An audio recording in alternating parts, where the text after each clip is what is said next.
Morning Kenya, broadcasting live from the broadcasting house, KBC Channel 1. A fantastic day. I hope you had a good one. And by the way,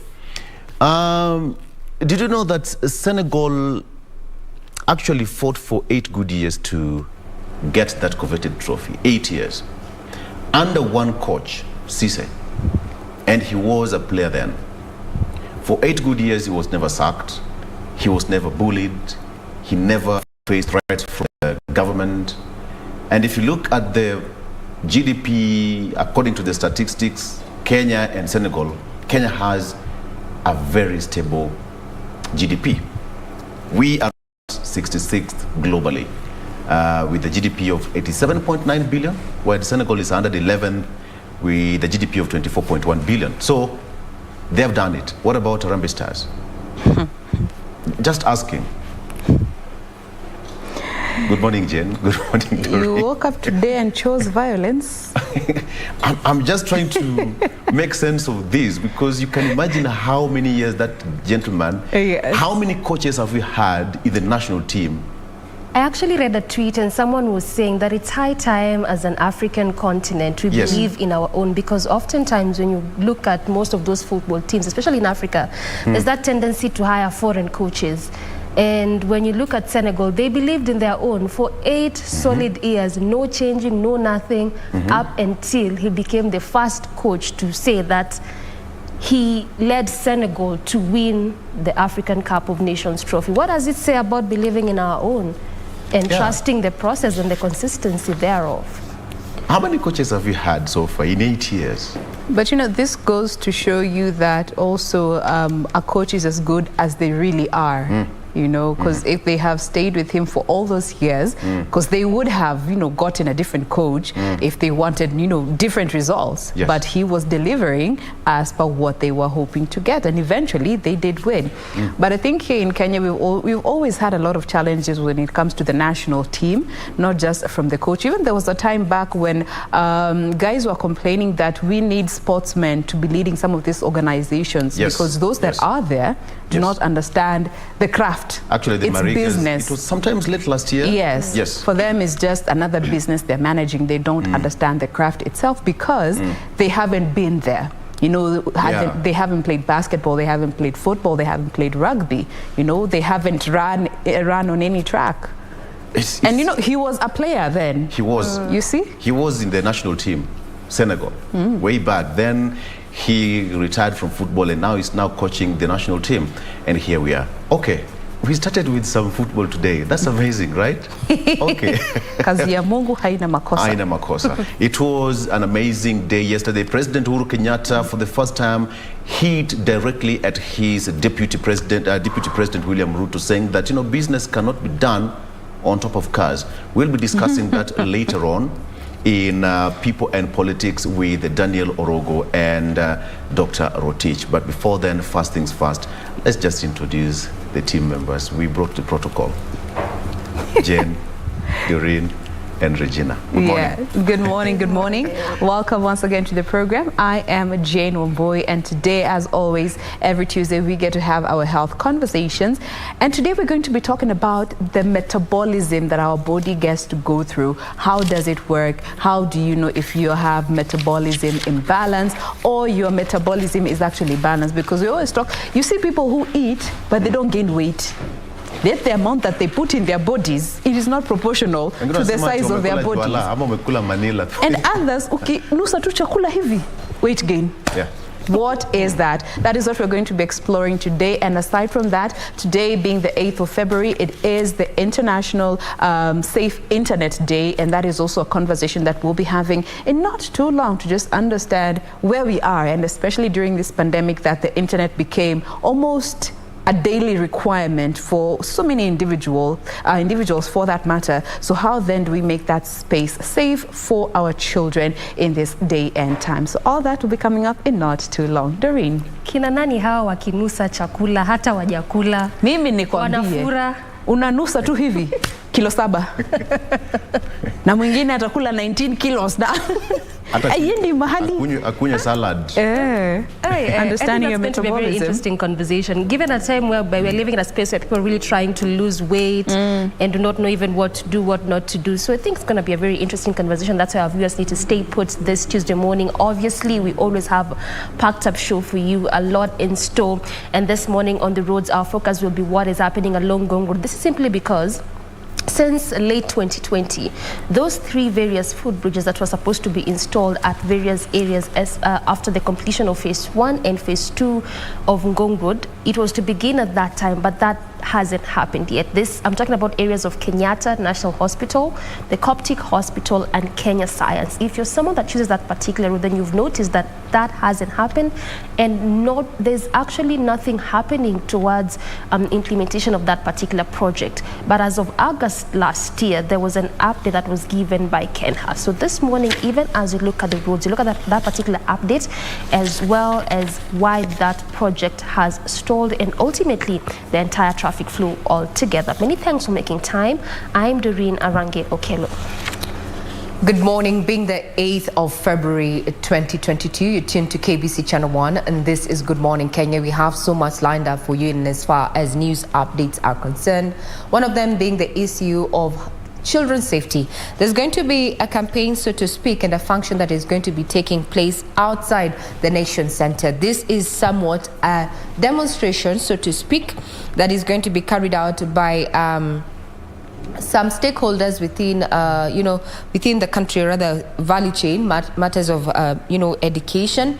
And this is the African Boy Child Network that is just going out to sensitize not only the public but also school administrators and the Ministry of Health. The reason behind this particular press conference is to condemn the rising cases of sodomy in our schools. As KBC Channel 1, we have been reporting cases of, rape, defilement and sodomy, not just within our homes but also in schools. And this particular organization is going to be holding a press conference this morning at 8:30 at the Nation Center. We'll be keeping tabs on that. That and including what we saw yesterday transpire in Mombasa, a little bit of matters of health as well as matters of politics. The updates will be coming to you in not too long, as well as focusing on where we are in as far as food security is concerned.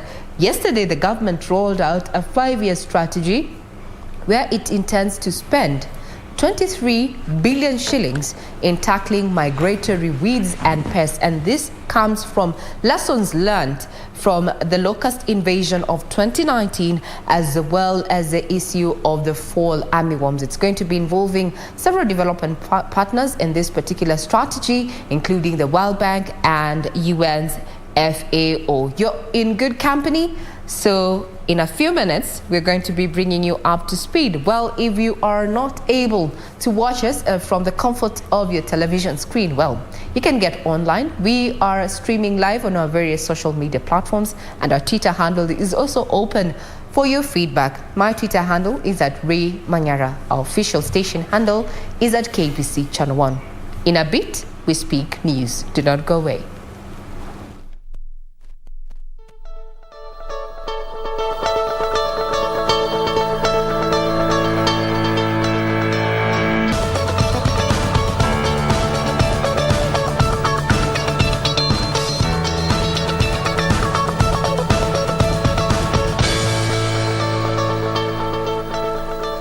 Good morning. This is In the Headlines on KBC Channel 1. I'm Regina Manyara. Now we start off with matters of the Big Four agenda and focusing on universal health, where the government has launched the universal health coverage in the country aimed at ensuring all Kenyans access quality healthcare without financial constraints. While launching the program, President Uhuru Kenyatta urged Kenyans to register as members of the National Hospital Insurance Fund, on which you will be hinged to access medical care.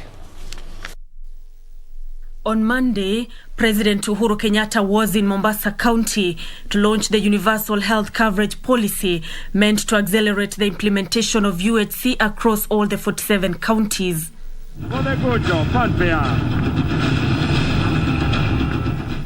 The The president stated some of the policies to guide the achievement of UHC, which include finalization and operationalization of all government-sponsored programs by the end of June this year to address the challenges in financing healthcare provision.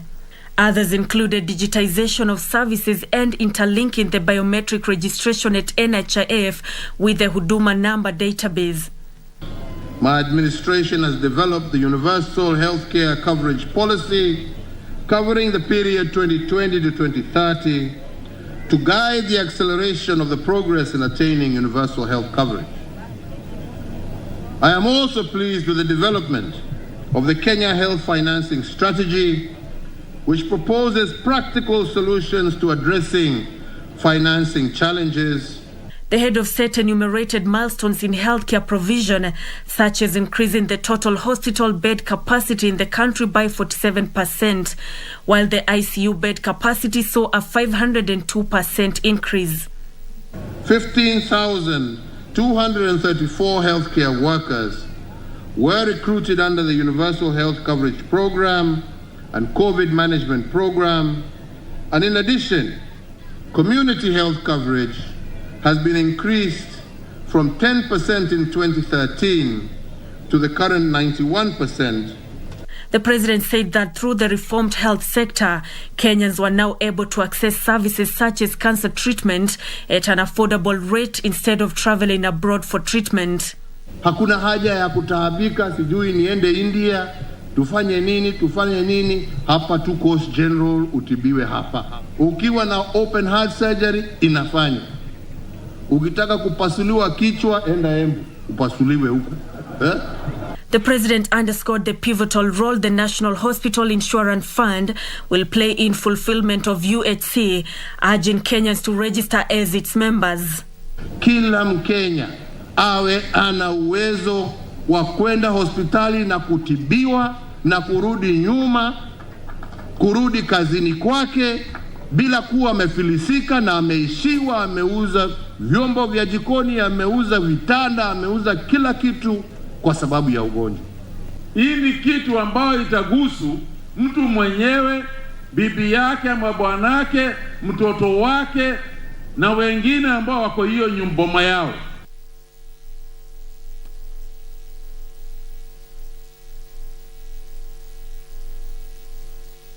Of health are part of government's Big Four agenda. Now, while in Mombasa, the president also took a stab at matters politics, where he took issue with certain officers in his administration that he says have taken campaigns at the expense of focusing on service delivery to Kenyans. Now, he was speaking in Mombasa during the unveiling of the health coverage. Benson Chumba has the details. Health coverage being rolled out nationally. With less than 7 months to the general elections, President Uhuru Kenyatta has dismissed claims by leaders allied to Kenya Kwanza alliance that he is fronting ODM leader Raila Odinga for the top seat. Mimi sina project ya mtu mimi, lakini nitaangalia hata mimi kura yangu sitaweka pahali ya mtu mimi nitaamini. Na kama kuna mtu mmoja ama wawili watanisikiza, nitawaambia mimi oni wangu ni hivi. Ni namna hiyo. The president, who was in Mombasa, slammed politicians in his administration of dwelling on campaigns instead of focusing on the Jubilee agenda. Mimi naangalia tu, ongeeni tu. Semeni wote ile mko nayo muitoe kwa roho yenu, mseme. Mimi siwajibu kwa sababu sina haja. Utamjibu saa ngapi na ufanye kazi saa gani? Chama chetu cha Jubilee kimekuwa kazini, na mimi sitachoka kuzunguka kuonesha Wakenya kazi ambayo tumefanya, na mimi sitachoka kuambia Wakenya chagueni hii chama yetu, mnaona hii chama yetu inafanya kazi, na tunataka kuungana na wengine kama wakina Joho na wale wengine ambao wanataka kazi, na ndio shughuli ziendelee. While responding to his political critics for continuously faulting his administration over poor performance, The head of state said time for politics is officially on, and he was now ready to take them on. Jamani, kwa heshima, kwanza tufanye kazi, tutarudi wakati wa siasa ukifika. Nikaambiwa wewe una uwezo wa kutuambia tuache. Nikasema sasa hii mambo ya kutangatanga, akasema wacha sisi tutangatange. Nikasema basi. Wala sasa kipindi ya siasa imekuja na mtatusikia. Wale ambao wametangulia na wale ambao tunaingia. Na niliambia watu hii ni marathon. President Kenyatta's sentiments were echoed by leaders, including Mombasa Governor Hassan Joho, who lauded the president for fostering peace, fulfilling key government promises, including infrastructure and quality healthcare services to its citizens. But we know the truth. Pale tulipotoka na pale tulipo sasa. Na hayo yote yasingeweza kukamilishwa kama hatukuwa na ushirikiano wa kufanya kazi pamoja. And understanding the needs and the demands of our people. We must amend and revisit this constitution. Uhuru is not retiring like other presidents ambao wanaenda kuretire na wanakuwa wazee. He will remain somewhere as a spokesperson. Mgala tumue, lakini haki yake tumpeni. Na mimi najua Mheshimiwa Rais, katika kipindi cha kwanza, kama usingekuwa na vidudu mtu, ungekuwa umetenda maajabu kama yale unayoyatenda sasa. Tuangalieni Nairobi, infrastructure, mabarabara. Nairobi imekuwa kama Dubai in terms of infrastructure.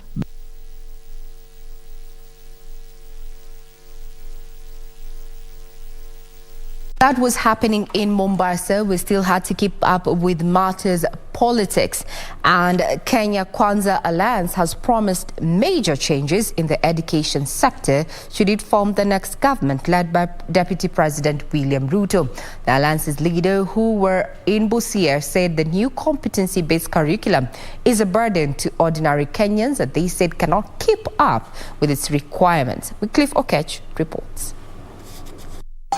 The Kenya Kwanza Alliance on Monday intensified its campaigns in the Western Kenya region with rallies in Malaba and Nambale towns, Butula, Ogalo and Moboyo markets in Busia County. As the principals led by Deputy President William Ruto sought to rally the Luhya nation behind the alliance. Mimi nauliza nyinyi watu wa Butula, mko tayari tuunde hii serikali pamoja? ANC party leader Musalia Mudavadi being categorical, saying it was high time the Luhya nation withdrew its support for ODM leader Raila Odinga, claiming the former prime minister had taken the community for granted for far too long. Mbona yeye anaweka jam kule? Anaweka traffic jam. Hataki wengine waende mbele. Hapana bwana. Saa hii tumesema sisi wenyewe kama hataki kuondoa jam, sisi tutamuondoa ndio jam itoke huko mbele, Wakenya wengine waende mbele. The alliance told the rallies that it will effect major changes in the education sector by replacing the CBC curriculum with one that resonates with many Kenyans. Tutahakikisha elimu inakuwa ya bure kwa wanafunzi wa wazazi wetu. Na sio tu kusema elimu ni ya bure, alafu mtoto akifika shule, leta kalamu, leta lunch, sijui leta activity, nunua basi, nini. Hizi vitu zote zinasumbua wazazi. Tutahakikisha elimu ni ya bure na ni ya bure kwa kila mzazi. Watoto wanaumia, walimu wanaumia. Sisi tunasema tukipata mamlaka kama Kenya Kwanza tarehe 9 mwezi wa Agosti, na mimi najua kwa hiari ya Mwenyezi Mungu mtatupatia uwezo huo, tutang'oa huo mfumo wa CBC, tulete mfumo wa elimu ambao unaeleweka na Wakenya wote. The principals saying the development they seek to effect in agriculture will bring an end to perennial floods in Budalangi. The group saying it was committed to creating an enabling environment where every Kenyan can thrive, even as it promised a basket of goodies for farmers. Ukisikia Musalia Mudavadi anasema uchumi bora, pesa mfukoni. Weta anasema haki na usawa. Sisi tunasema bottom. Hiyo ni mambo yote ni ya nini? Ni ya uchumi. The alliance further promised industrialization and universal health coverage where every Kenyan will be issued with an NHIF card. Kabla ya mwisho wa mwaka huu before December this year, kila mmoja wenu utakuwa na bima ya afya ya NHIF. Na kila mtu utaenda hospitalini, utatibiwa, kadi ya NHIF itakusimamia, utaenda nyumbani bila kulipa pesa yoyote. The Kenya Kwanza Alliance will be continuing its intensified campaigns in the Western Kenya region with rallies in Kakamega County on Tuesday and Trans Nzoia County on Wednesday before switching gears to Kisii and Nyamira counties. Now, still keeping up with matters politics, his National Assembly Justin Muturi maintains his family in the race for the presidency come August 9th. And he says this while remaining tight-lipped over his coalition plans, given that the Democratic Party is set to announce its next political move after concluding its internal consultations. National Assembly Speaker Justin Muturi says the Democratic Party has put in place the necessary measures to secure victory in the August 9th general election. Muturi, however, remaining cagey on his plans to join coalitions, downplaying talks that he will shelve his ambition to vie for the country's top seat in favor of his opponents. I don't belong to the category of quitters. I'm no quitter. Yeah, and let me say also that we are doing our consultations as a party first. We cannot go to consult other people there before we have first of all agreed. So we are not yet there. We are not yet there. So please hold your horses, even if you have two. Hold them. They may be shocked. They may be shocked. They'll be shocked. You know, I've been in politics a long time, so it is said. Muturi was speaking during an event to receive defectors to the Democratic Party. The party has also embarked on a nationwide recruitment of aspirants of various political seats. As the Democratic Party, we are grateful that these leaders have found it worthy to express their confidence in our party, the Democratic Party. And we believe that we will be moving quite well, and this is just but the beginning. Meanwhile, a section of leaders from the Party of National Unity has opposed the proposed amendments to the election law, which among others proposes to revert to the manual transmission of results. Led by Laikipia County Governor Ndiritu Murithi, the leaders argue that the amendments, if implemented, will create room for rigging in the electoral process. Wizi wa kura happens when there is that manual transmission, because then people can change documents as they travel from Isiolo to Nairobi, or from Nyamira to Nairobi, or from Nyeri to Nairobi, or from Laikipia to Nairobi, or from Kirinyaga to Nairobi. We don't support it, and it is not necessary in this day and age of technology. What we support ourselves, both as PNU and Azimio, is that at the polling station, that result should be made public at that level, because they are the ones who are there and they are the ones who know how they have voted. And a section of youths from the Mount Kenya region who are allied to the Jubilee Party has vowed to popularize the party's agenda in the grassroots areas. Led by nominated Senator Isaac Ngugi, the youth also expressed their support for ODM leader Raila Odinga's Azimio la Umoja. We need people who really understand the president's agenda and who are ready to continue with his legacy. Our party leader is back now, and we will see a serious mobilizations on the counties. It seems all systems go there for matters, campaigns and politics. You know, the race to the top come August 9th. However, today is the deadline for being the 8th of February, that is, for civil servants and non-exempted public servants seeking to join active politics. This is according to IEBC, the directive by IEBC. And Kenya's ambassador to Uganda, Kilonzo, is the latest public servant to resign, joining the growing list of high-profile civil servants who have ditched the civil service for politics. Hours to the 9th of February deadline for non-exempted public servants eyeing elective political positions in the next elections to have resigned. Those in this bracket are obliging. Nataka wanieleze, mimi sitaki kwenda kuwaambia. Masaa ni mapema kuuza sera, mapema sana. Sababu ni vizuri tusikize na tusikizane ndio tupange mikakati ya county pamoja na wananchi. Kenya's ambassador to Uganda, Kilonzo, is the latest to resign, having set his eyes on Kitui gubernatorial seat. Various cabinet secretaries and permanent secretaries, among them John Munyes, who is eyeing Turkana gubernatorial seat, and Water permanent secretary Joseph Irongo, who has cast his eyes on Muranga gubernatorial race, are set to ditch public service and enter active politics. Other civil servants who have already tendered their resignations and hit the campaign trail are Chief Administrative Secretary Joseph Boynette and Vinyandeti, who resigned last week, eyeing Elgeyo Marakwet senatorial race and Machakos governor respectively. I have henceforth tendered my resignation from the office of Chief Administrative Secretary from today, 4th February 2022. Even as I set off to go and respond to the voices of the people of Machakos County, I assure His Excellency, the President, of my total support and availability to partner with national government to advance further development agenda. Former Rift Valley Regional Commissioner George Natembeya also resigned and joined the Trans Nzoia gubernatorial race. Nikijitayarisha kwenda kule Trans Nzoia kuitikia mwito wa wananchi wa Trans Nzoia kwamba wangependa wahudumie kama gavana wa huko, mwito ambao nimeitikia.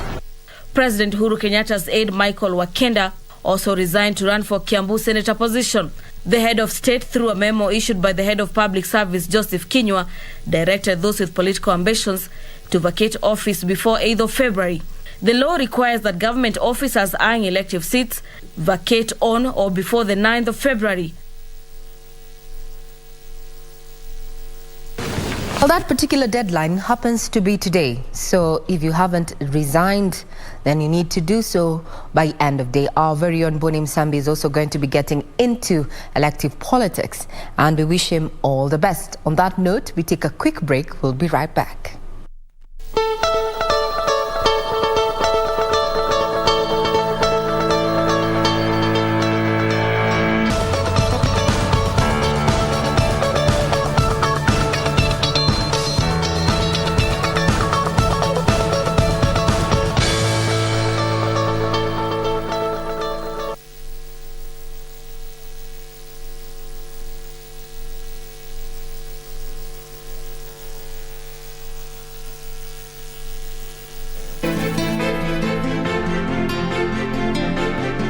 Nikifa kama leo, Kate hawezi kusahaulika. You naughty girl, just chunga sio kajua kweli. Hakika kabisa na yale ambayo unaniambia saizi. Unadhani mimi naweza kudanganya kwa hilo? Una hakika nikiingia akilini mwako sitaona lolote? Ama kweli wewe ni damu yangu? Kwani uko na tashwishi na hilo? Alafu unaje? Hii nyumba yote itakuwa yetu. Naona laana babangu ishakuingia wewe.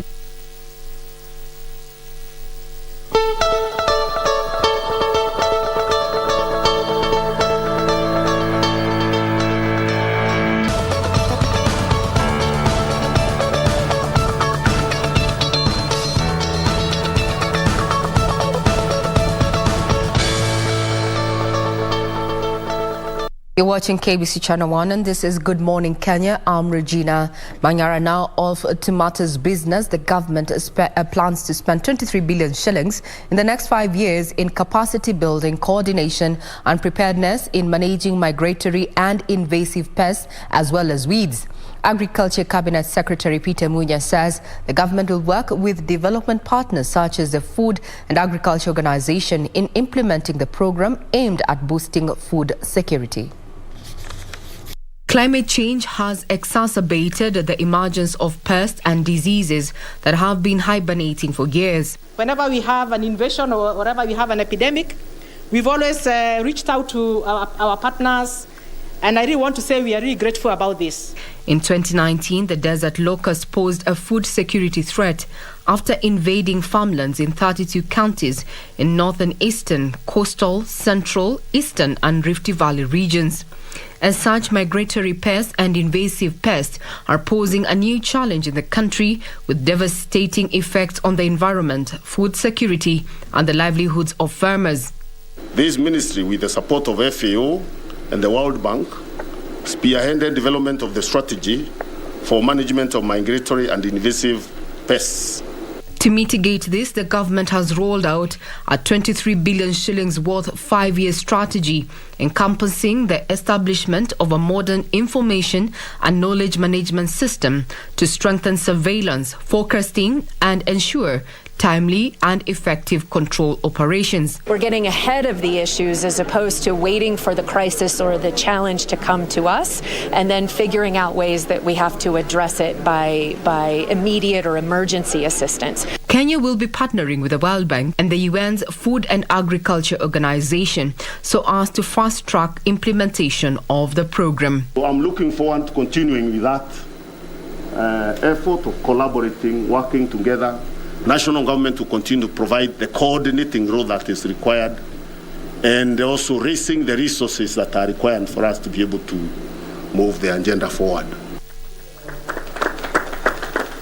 Now, there you go. The first phase is going to see the Exchequer spend roughly 10.7 billion shillings. Now, crossing over to matters sports, two-time Nairobi Open chess champion Githinji Hinga has made the national team that will represent the country at the 44th Chess Olympiad.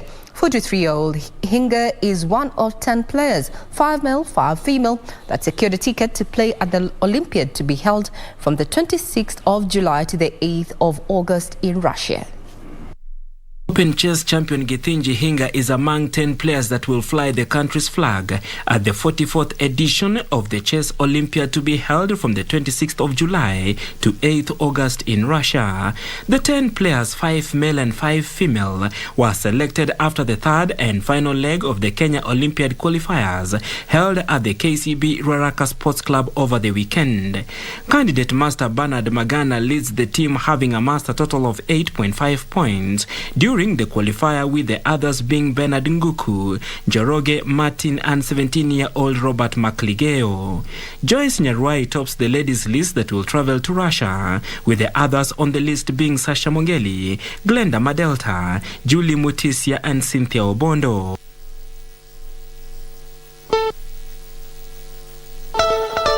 That puts a cap on news this morning, but we're not done. All these updates are available on our website, that is www.kbc.co.ke. We take a quick breather. When you're back, we're going to be sampling what the various dailies have in store for us this Tuesday morning. Do not go away.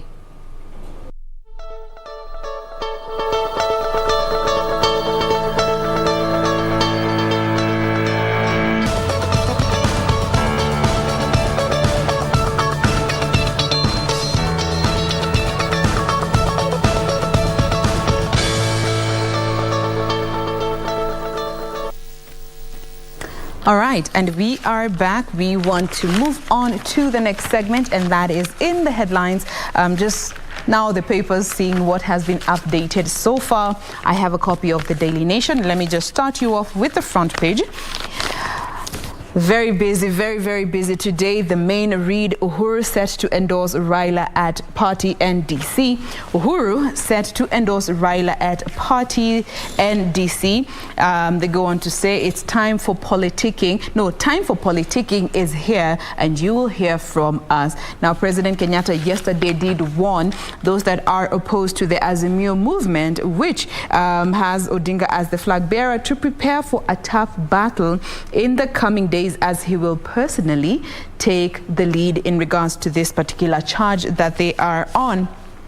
And critics have gone on to say that it's game on. The president has been blowing hot and cold when it comes to his stand and also his role when it comes to the succession politics here in Kenya. But they now say he has folded his sleeves and it is about to play.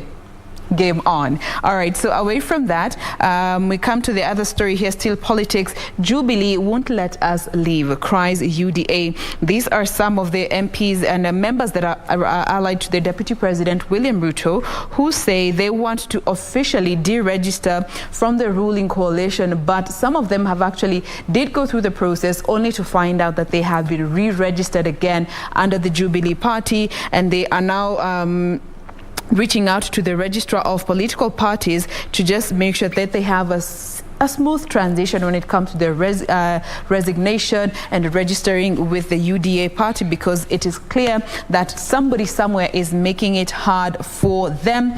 Then the other story is in regards to the Universal Health Coverage Plan. Hope and fears as the launch did happen yesterday, but now the question is it a new era for patients? But what will the cost be?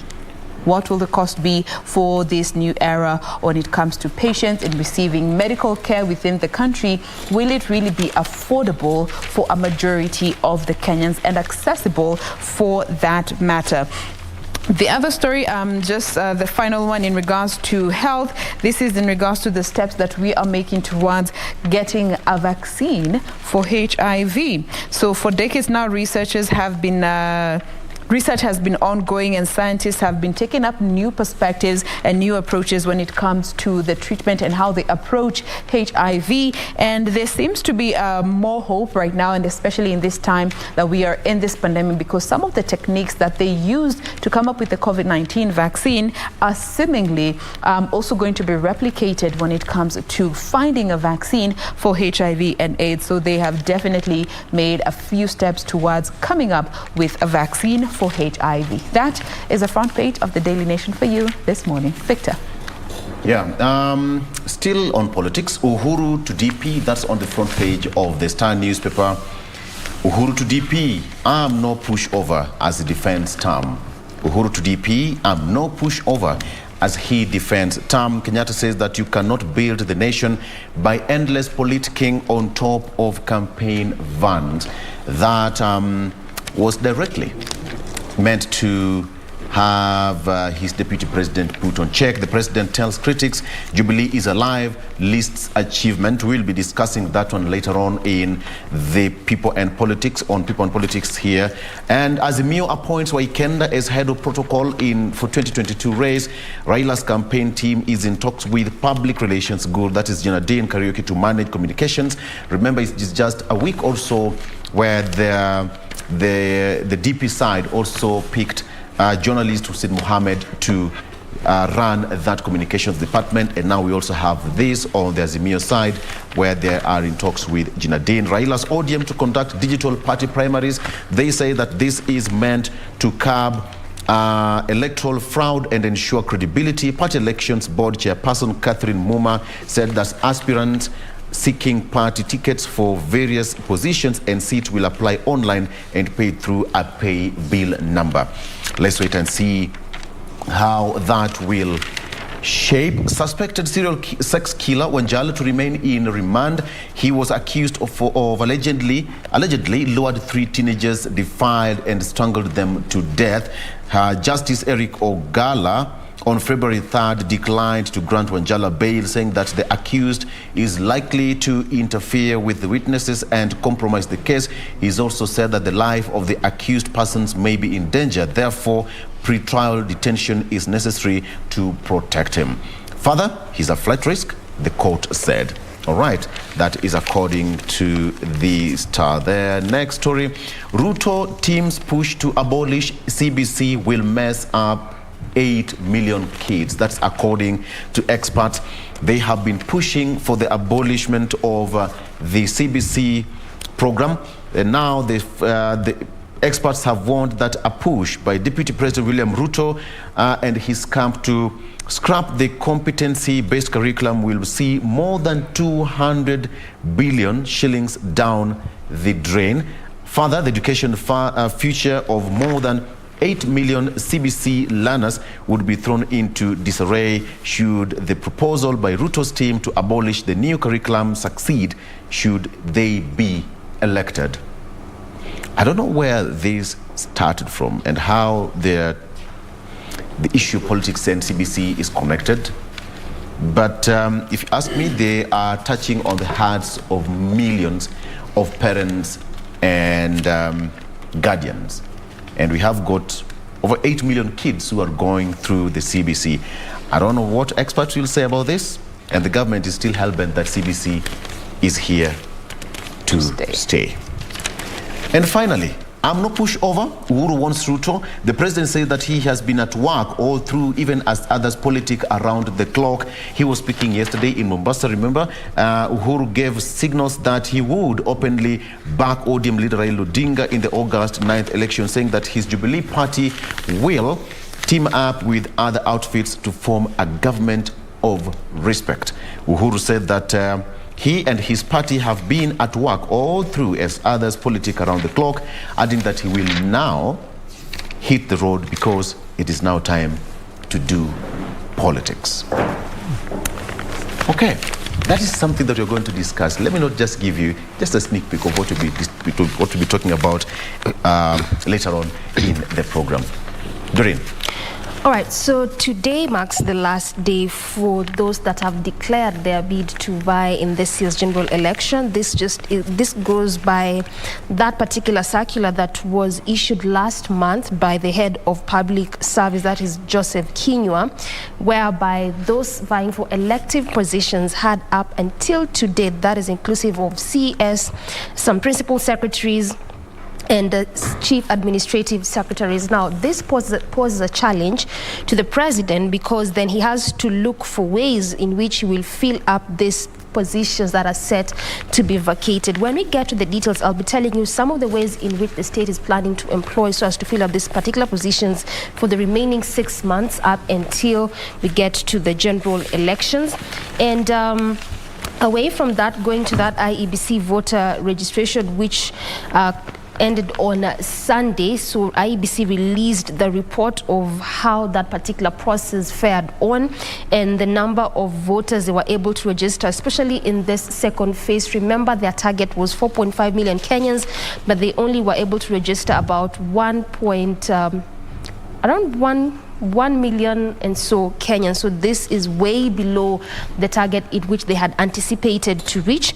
And also it just goes on to say that candidates for various seats in the August 9th general elections could be forced to go back to the drawing board if at all they are banking on the youth vote, because also in the report that they released, it shows that much as they were targeting to really get high numbers from the youths, that didn't quite happen because they were able to register very few number of youths, and it's because of various reasons. Key among them, the youth do not believe in the leaders that have already declared their bids in various elective positions, because they feel, according to this particular article or report, is that these leaders will not do anything for them. And again, also remember that when we have most of these candidates, one of the most important things they keep mentioning all the time is how they're going to create jobs for most of these youth, but it just happens that a good number of them do not believe. And also in this same article, it has well highlighted, obviously, the counties with the highest number of registered voters. Again, Nairobi taking the bigger chunk, and Marsabit registering low voters with just about 6,000 voters there. And again, with the issue of drought and food security here in the country, at least early, when the year began, the state had given various reasons in which they are planning to at least mitigate the issue of drought with the short, mid, and long term. And part of what was inclusive in the short term was the cash money transfer, which they had begun disbursing, especially to various counties which had been hardly hit by the issue of drought. But now they are embarking to one of those long-term interventions. And part of what was mentioned by the government spokesperson, that is Cyrus Oguna, he said that he's calling upon everyone and also a good number of Kenyans to see how best they can be doing water tracking, and this is just especially in times of rain, see how best they can be able to conserve water. And aside from that, there are also various other ways in which the state has employed, and this is in terms of that long-term intervention to ensure that they mitigate the issue and the cases of drought in the country. We also have that particular article of what Kenya Kwanza Coalition is saying when it comes to CBC, and Victor asked there what is the relationship between politics and education. But what Kenya Kwanza Coalition is saying is that the CBC, or the competency-based curriculum, in a way in which it was rolled out, they did not do enough consultations, and it was implemented in an haphazardly way, ignoring the interest of parents and learners and other education stakeholders. And this is why they are saying if at all they get elected come August 9th, this will be part of their agenda to do away with this CBC, given the fact that it is not in consideration of children as well as parents, also citing the fact that it is very expensive, given at a time when parents as really is trying and struggling to make ends meet. And again, they still have to in addition to that, still have to add on when it comes to ensuring that at least their children get to learn through this new form of CBC. But even if that is happening, the education CS, that is George Magoha, says that as it stands, 572 CBC classrooms are already complete. Remember again, when the year began, they were rolling out the first phase and the second phase. And what he said is that by the time the next term begins in April, they need to have at least completed the first phase, and this is of the classrooms. And he's saying that it's going on well, and also what the government intends to do is to deliver at least 11,000 new classrooms by the end of the year. And obviously he went ahead to just say that the naysayers, those that are against the CBC, should come out and give concrete reasons, because as it stands, the ministry is really out on ensuring that they roll out this new curriculum, saying that it is the best. And actually this was to be done far long than when it began. But he's saying that so far so good as far as the new classrooms are being rolled out, and ensuring that also that the first phase is going to be complete before the next term begins. And lastly, county launches anti-FGM campaign. This was part of the state's agenda as well, that by the time we get to this year, this will be a practice of it should be something that it's no longer being practiced anymore. And there were plans to ensure that they eradicate FGM. So what is currently happening in Kisii County is that they have gone ahead to get services of various stakeholders in the county government, CBOs, that is the community-based organizations, Maendeleo ya Wanawake, and County Anti-FGM. All this to try and see how best they can eradicate this particular practice, especially in Kisii County. So that is what is happening there when it comes to that campaign of anti-FGM in particularly Kisii County. Regina. I have a copy of the Standard this morning, and this is what we have on the front page. Matters of politics. What transpired yesterday there in Mombasa, where the president launched the UHC there. He also took a swipe at his deputy president this and hinted at supporting Raila, actually having Jubilee back. Raila, now president, quoted here, or rather the kicker says, tornado loading, quite a cheeky connotation there this morning. We had earthquake, now we're talking about tornadoes. Okay. President takes a veiled broadside at a deputy, says they are leaders who will only campaign on top of cars without working. He says he will work with the likes of Joho, a close Raila ally. Move comes as a ruling party hints at working with 10 Azimio allies to endorse Raila. We know that we're going to be having an NDC meeting this week.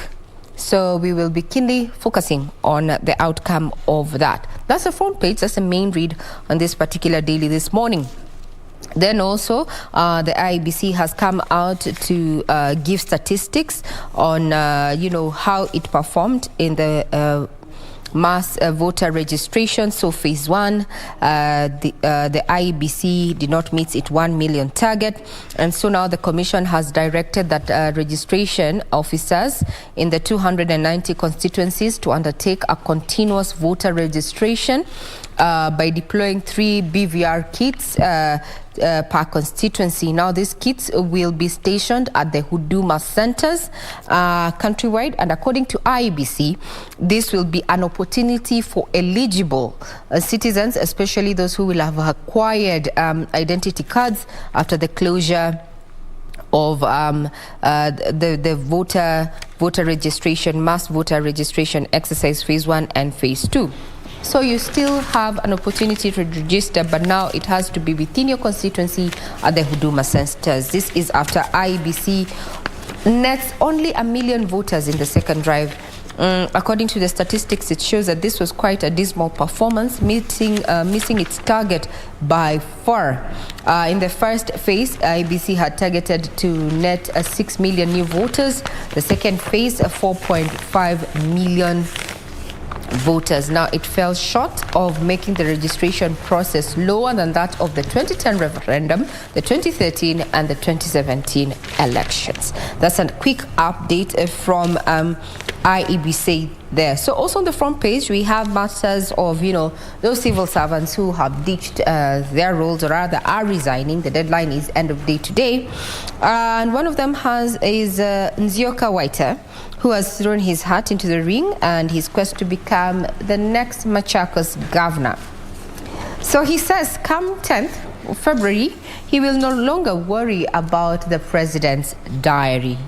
We'll be keeping tabs on that, as our very own Boni Musambi also is going to be, he's already cast his hat there in matters politics, so we'll be keeping tabs. We've also seen a couple of celebrities, even one of our former presenters here, Njambi Kwekai, is also going to be running for elective office. So indeed, 2022, there are quite a number of players, some that you know, some that you don't, but at the end of the day, what are they bringing there at the table, and what has been their previous track record? Matters of glorious Senegal there has also captured the eye of the scribe this morning on this particular daily, getting there to the front page. The Teranga Lions, 8th time trying it out, all the way from 2017 under the same coach. That is none other than Cisse there. So there's so much about this statistics, including the players and the various awards in the just concluded AFCON 2021. That's just about a sneak peek of what we have on our dailies this morning, including matters of the disarmament exercise that is taking place in Baringo, as well as call by the Muslim faithfuls to stop abductions and killings Muslim leaders demand. That and so much more is still available on our website, that is www.kbc.co.ke. I'm Regina Manyara. I wish you a pleasant viewing ahead. All right, before we close there, let's still continue with what's on the papers here. ODM to conduct primaries digitally. Aspirants seeking tickets for various seats will apply online and pay through a pay bill number.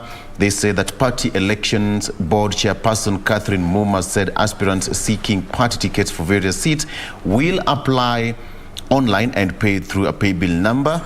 She said that the party has engaged the Communication Authority on the distribution of internet connectivity, and all the pay bill numbers will be given to the aspirants.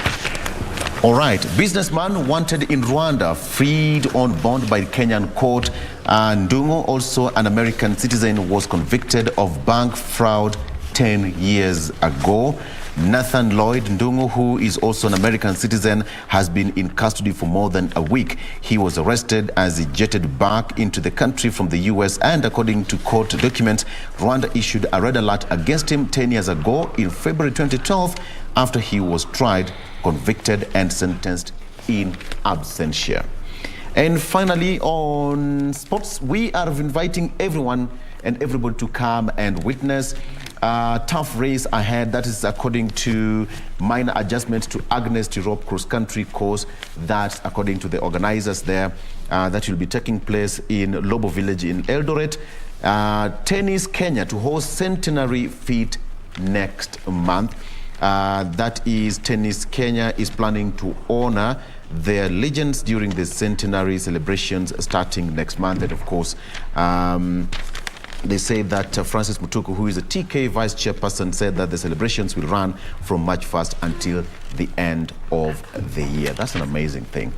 And finally, Lions come home alive. That is, Mane described Senegal's victory as the best day and trophy of his life. In fact, there is a photo of Mane posing with that trophy in bed. Actually, he held that trophy like a baby. You see, there's a way you can hold a baby on your chest somehow. That is how Mane, he was sleeping with that trophy. My precious. Okay. Doreen, what do you have on the traffic in terms of trophy? Do you have a trophy on the traffic?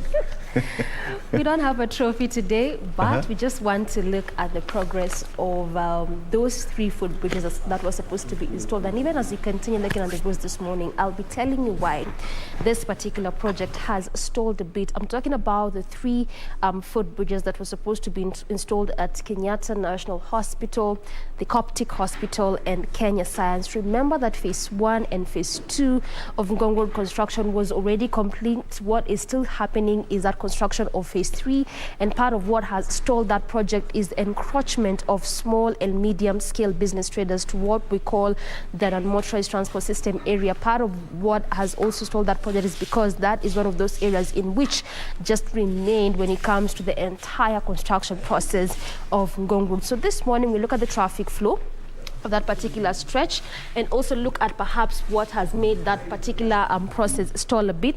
But perhaps you can just begin with the traffic flow therein as we continue looking at the different other areas, and we can begin from areas of the city mortuary roundabout. This is actually part of phase 1, which begins all the way from Kenya National Library up until Prestige Plaza. We have from Prestige to Karen, and then Karen all the way to the areas of Dagoretti there. So that is how phase 1, 2, and 3 is characterized. Like I mentioned, 1 and 2 was already complete. What is still currently happening is phase 3 of this construction. So this is how the area is looking like. This is one of those busy roundabouts there, but right now not looking that bad at all, much as there's traffic throughout the entire roundabout, but at least a manageable kind of traffic, hence that orange color, which is a clear indicator of that. And you can clearly see the difference in the colors there, the cocktail of colors, just clearly indicating the intensity of the traffic at various areas along this particular stretch. As you head over to areas of Valley Road, traffic building up all through up until the Abix Codec roundabout. As you branch off from the city mortuary roundabout there, at least moving at a very swift pace on both sections or on both lanes of this particular stretch. This is areas of Ngong Road there as you leave the areas of phase 1 of that construction, and that continues up until Prestige Plaza. So again, where there's really heavy kind of traffic, in fact not moving at all, just at a standstill, is around the Prestige Plaza as well as areas of Coptic Hospital. Now this is why it was necessary, or this is why this particular area had been earmarked for that installation of that particular footbridge, because it just simply means that anytime there's really heavy kind of traffic, or anytime there's a lot of vehicles coming in and through, it just means the traffic police have to constantly be stopping these vehicles for the purpose of crossing over from one side of the road to the other side, because again it's near a hospital, so clearly a lot of activities along this particular stretch, and this is why it was necessary for this particular installation of that footbridge, which hasn't quite happened yet. And at least it's opening up just a bit, so still heavy kind of traffic moving at a very, very slow pace. This is on areas of Prestige Plaza there. On the other side, that's still around the same area, traffic still being witnessed there, but at least moving at a fast pace. So again, if you're leaving areas of Karen, Dagoretti, Ngong, coming to the city center, where you just have to make do with that heavy traffic is areas around Prestige as well as areas around Coptic. If at all you intend to use the city mortuary roundabout through Valley Road as you head over to the city center. On the other side of Kenyatta Hospital, not really that bad for you. So you can also use that perhaps if you do not want to do that heavy kind of traffic there. Away from that, leaving areas of Prestige, coming through areas around Adams Arcade, what actually used to be the Adams Arcade roundabout, on that section or that area, oftentimes you'd be expecting to be spotting or seeing heavy kind of traffic, but that is not the case there right now. I'm moving at a very swift pace, and this is why I said areas where you'll just have to do the heavy kind of traffic is sections around Coptic as well as the Prestige Plaza.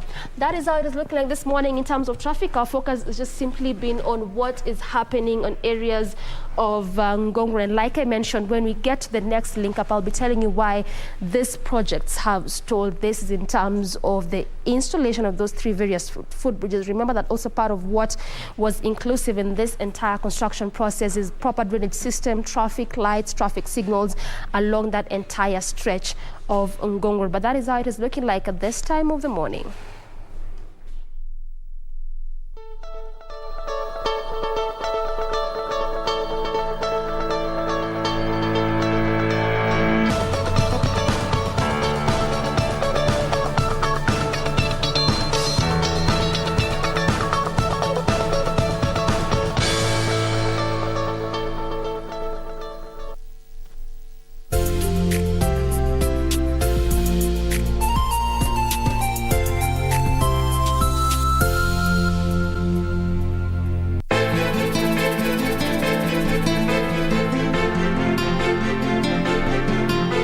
Kama leo, Kate hawezi kusahaulika.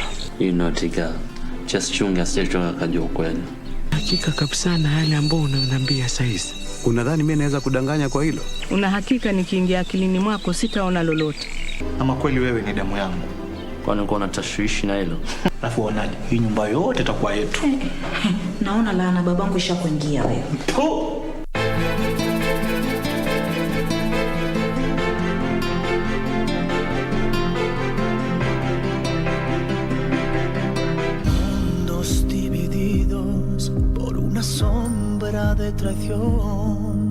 I want you to promise that you'll return the land that your father stole from me to build his hotel.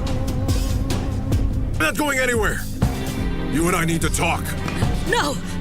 If I lose my son because of your foolish pride, you'll definitely lose me too.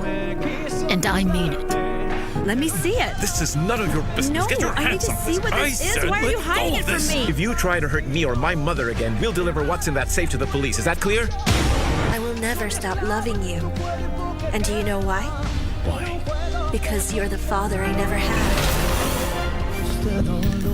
Lying heart. Fue sembrando el veneno y la ambición.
Health coverage being rolled out nationally. With less than 7 months to the general elections, President Uhuru Kenyatta has dismissed claims by leaders allied to Kenya Kwanza Alliance that he is fronting ODM leader Raila Odinga for the top seat. Mimi sina project ya mtu mimi, lakini nitaangalia hata mimi kura yangu sitaweka pahali ya mtu mimi nitaamini. Na kama kuna mtu mmoja ama wawili watanisikiza, nitawaambia mimi oni wangu ni hivi. Ni namna hiyo. Ngoja. Mosmos. The president, who was in Mombasa, slammed politicians in his administration of dwelling on campaigns instead of focusing on the Jubilee agenda. Mimi nawaangalia tu, ongeeni tu. Semeni wote ile mko nayo muitoe kwa roho yenu, mseme. Mimi siwajibu kwa sababu sina haja. Utamjibu saa ngapi na ufanye kazi saa gani? Chama chetu cha Jubilee kimekuwa kazini. Na mimi sitachoka kuzunguka kuonesha Wakenya kazi ambayo tumefanya. Na mimi sitachoka kuambia Wakenya chagueni hii chama yetu, mnaona hii chama yetu inafanya kazi na tunataka kuungana na wengine kama wakina Joho na wale wengine ambao wanataka kazi. Na ndio shughuli ziendelee. While responding to his political critics for continuously faulting his administration over poor performance, the head of state said time for politics is officially on, and he was now ready to take them on. Jameni, kwa heshima, wacha tufanye kazi, tutarudi wakati wa siasa ukifika. Nikaambiwa wewe una uwezo wa kutuambia tuache. Nikasema sasa hii mambo ya kutangatanga, akasema wacha sisi tutangatange. Nikasema basi. Wala sasa kipindi ya siasa imekuja na mtatusikia. Wale ambao wametangulia na wale ambao tunaingia. Na niliambia watu hii ni marathon. President Kenyatta's sentiments were echoed by leaders, including Mombasa Governor Hassan Joho, who lauded the president for fostering peace, fulfilling key government promises, including infrastructure and quality healthcare services to its citizens. But we know the truth. Pale tulipotoka na pale tulipo sasa. Na hayo yote yasingeweza kukamilishwa kama hatukuwa na ushirikiano wa kufanya kazi pamoja. And understanding the needs and the demands of our people. We must amend and revisit this constitution. Uhuru is not retiring like other presidents ambao wanaenda kuretire na wanakuwa wazee. He will remain somewhere as a spokesperson. Mgala tumue, lakini haki yake tumpeni. Na mimi najua Mheshimiwa Rais, katika kipindi cha kwanza, kama usingekuwa na vidudu mtu, ungekuwa umetenda maajabu kama yale unayoyatenda sasa. Tuangalieni Nairobi, infrastructure, mabarabara. Nairobi imekuwa kama Dubai in terms of infrastructure. There you have it. That was yesterday in Mombasa. Good morning. It's now time for People and Politics, and we are going to be discussing that. The president hitting out at his deputy, saying that, it's time for politics right now and let the game begin. And before we begin the game here in studio, let me introduce the team. I have got Dr. Rotich, who is our political analyst, as well as Daniel Orogo. They have disappeared. They will tell us later on into the program why they decided to disappear. Yeah? Thank you so much, hello. Good morning. Morning to you. I'm here, and I'm here to stay. You are here to stay. I like that. And Orogo, will you disappear? I was, we had 1 month of Africa Cup of Nations, and there's so much that was going on. Even as we were watching that political parties and everywhere. So there's much that is going on within the political cycle. Okay. But it's good to be here and appreciate the development that is here. Absolutely. Yes. Thank you so much. So let the game begin. The president said that the Jubilee just took a small holiday. It's not yet dead, but we are here again.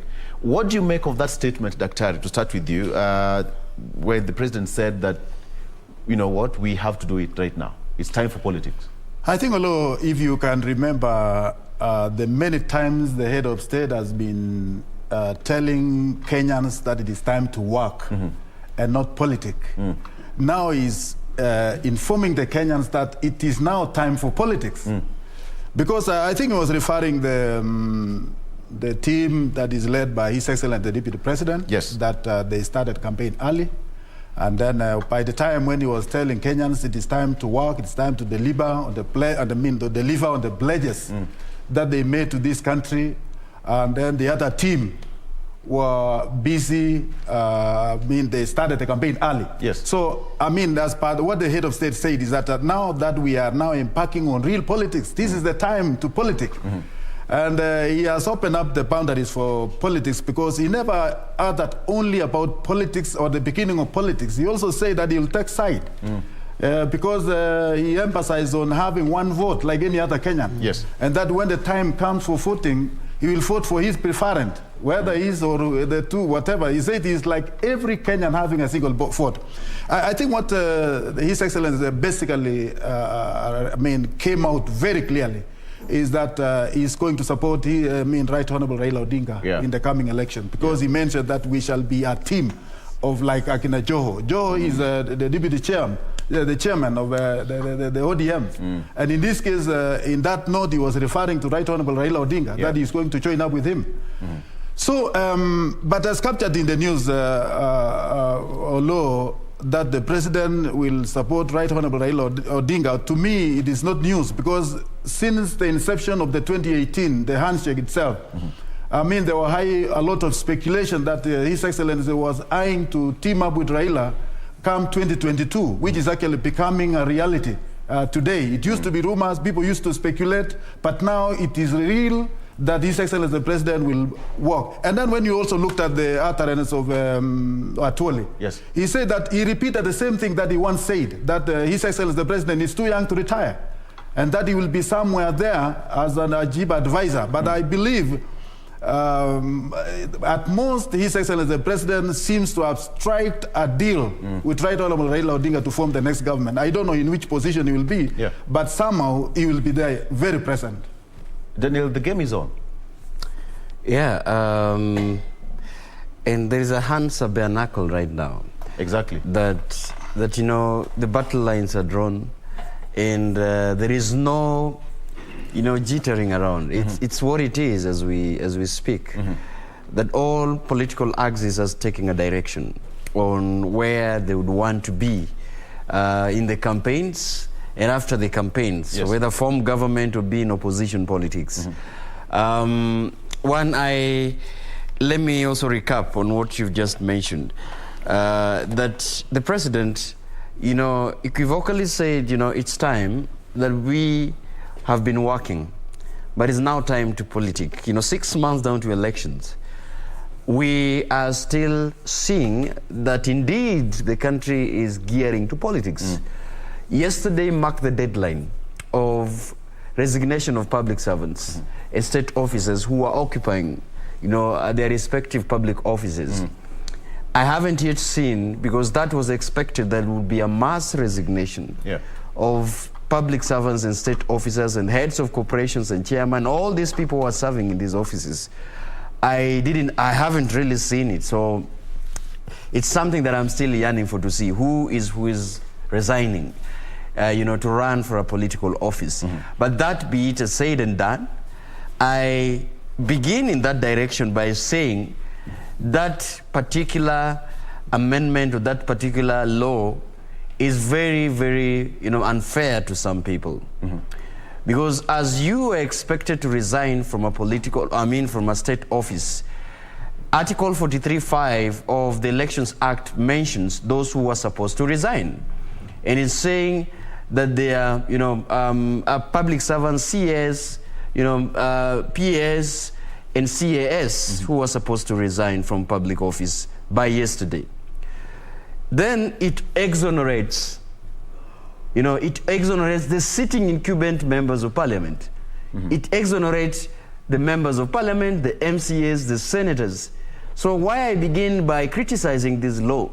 It is a law that is hell-bent on making sure that it gives advantage to those who are still serving office in the position of delegated power.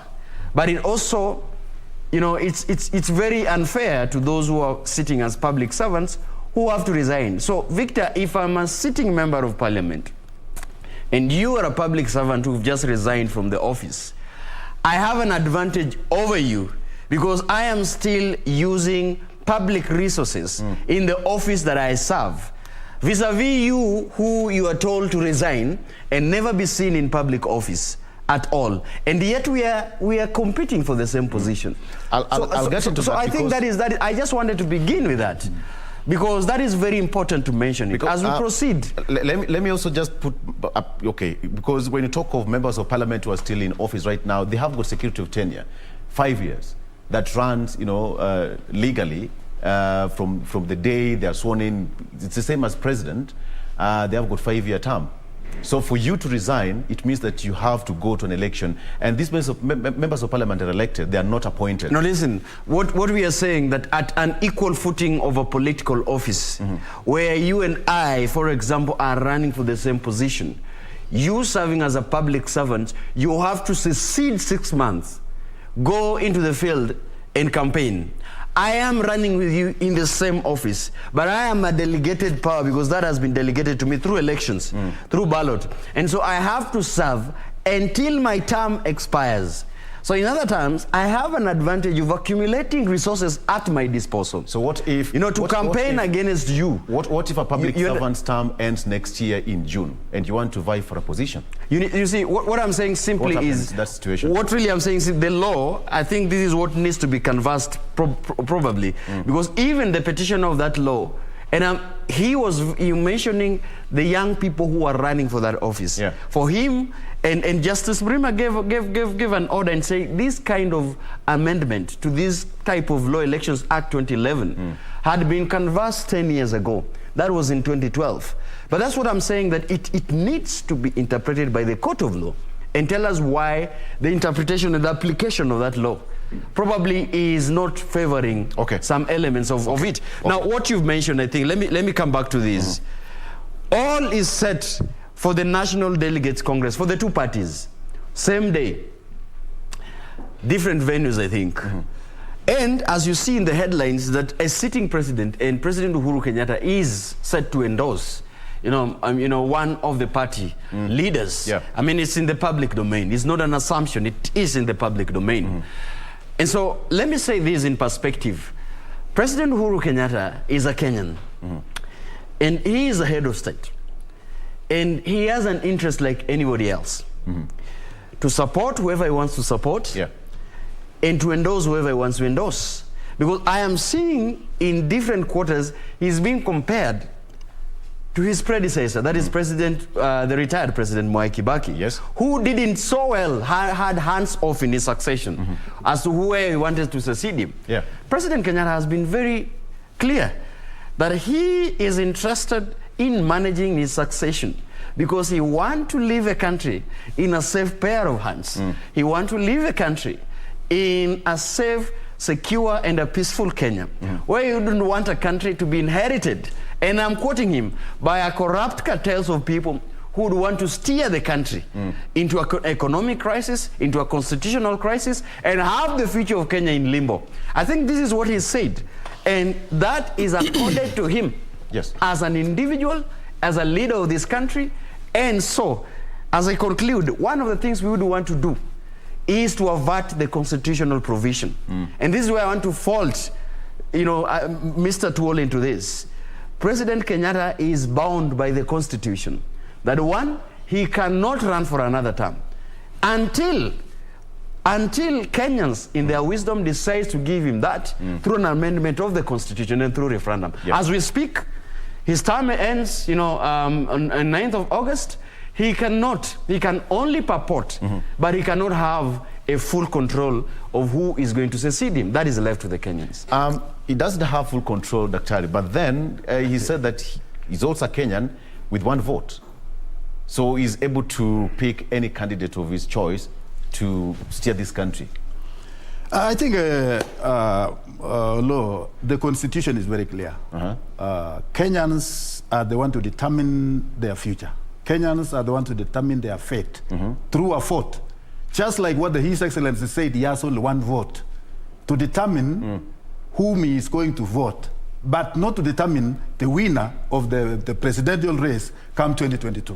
So in this case, the issue that I'm totally opposed to law is where you term your long-time friend as somebody who cannot be trusted to lead the country.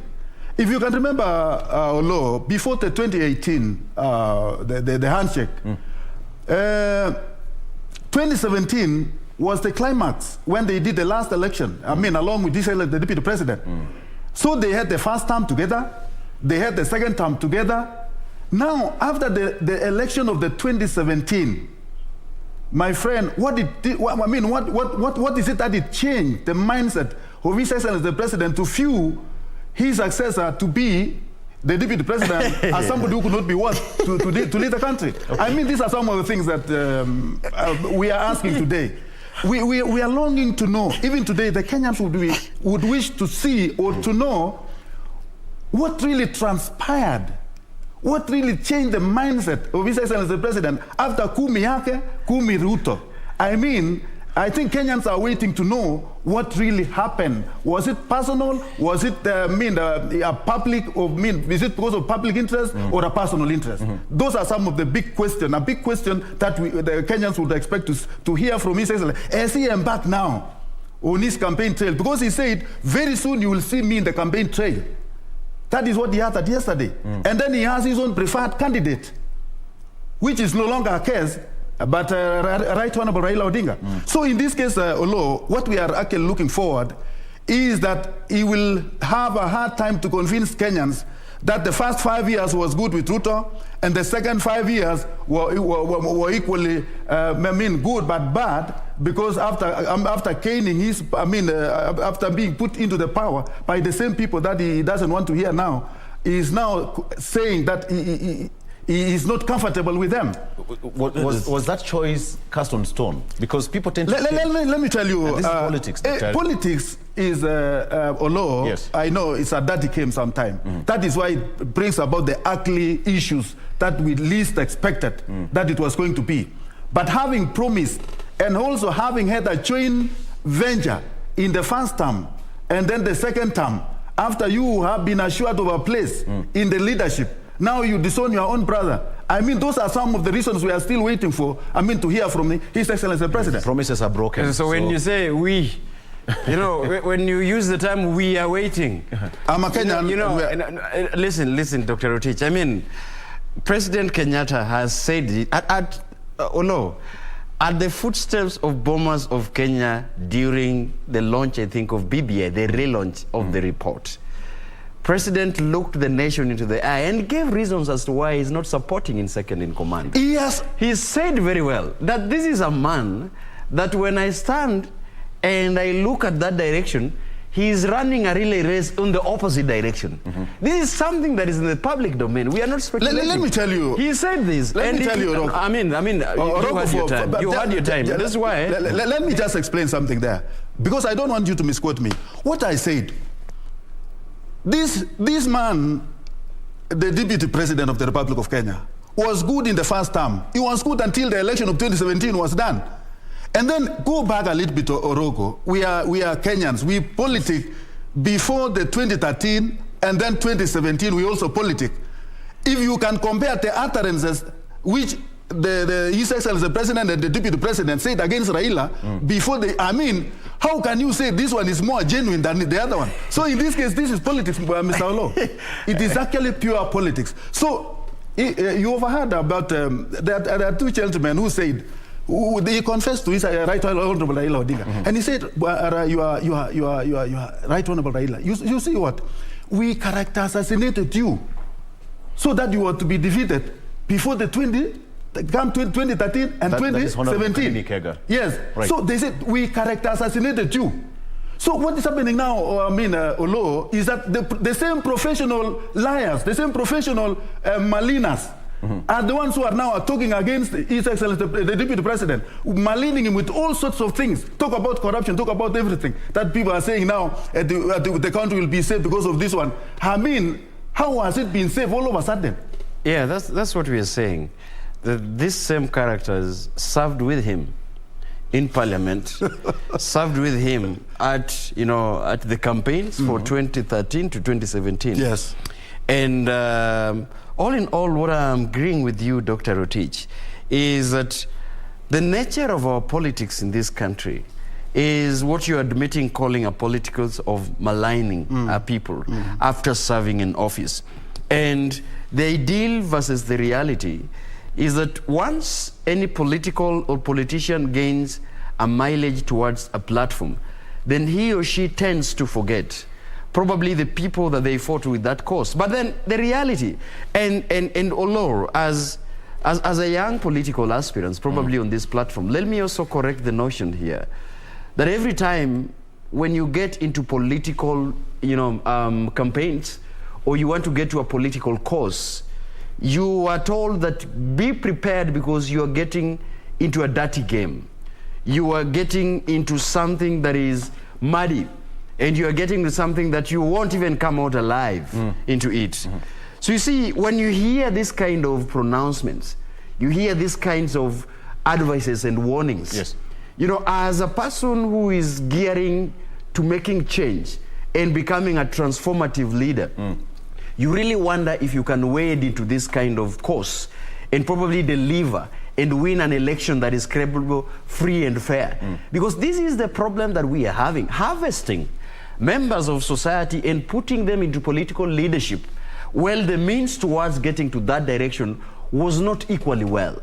So, Dr. Rotich, and you can see from his facial expression, is a victim of circumstances of what he's saying today. I'm not. And you see, complaining and saying that, you see, we as Kenyans, and probably we, that is why I asked Dr. Rotich, who is we? People understanding that, we put these guys into position, and we are waiting for His Excellency to explain as to why the second in command is no longer his favorite.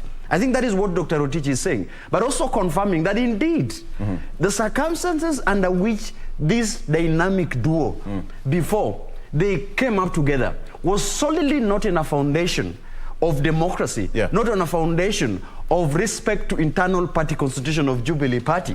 It was a marriage of convenience. And probably that is what we are seeing, including what just happened in Bomas recently. If you're seeing the circumstances of coalition building, you're seeing the circumstances of bringing people on board, it's purely based on that the other end must be dealt with a blow. It's not really safeguarding the interest of Kenyans as well. Okay, let me ask you a simple question before we go on a break. Human beings are allowed to make our changes, to change our minds, right? We are allowed, right? So what's wrong with the president changing his mind? I don't see anything wrong with His Excellency changing his mind. Thank you. But no, let me tell you. Just hold on.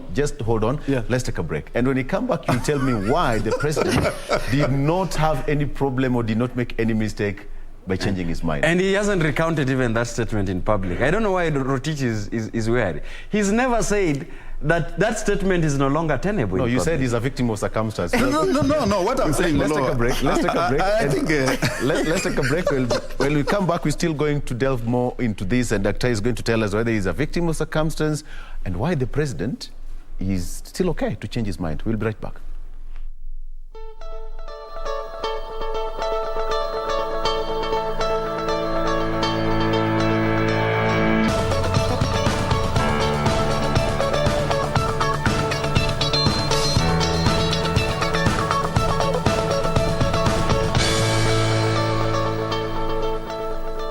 Health coverage.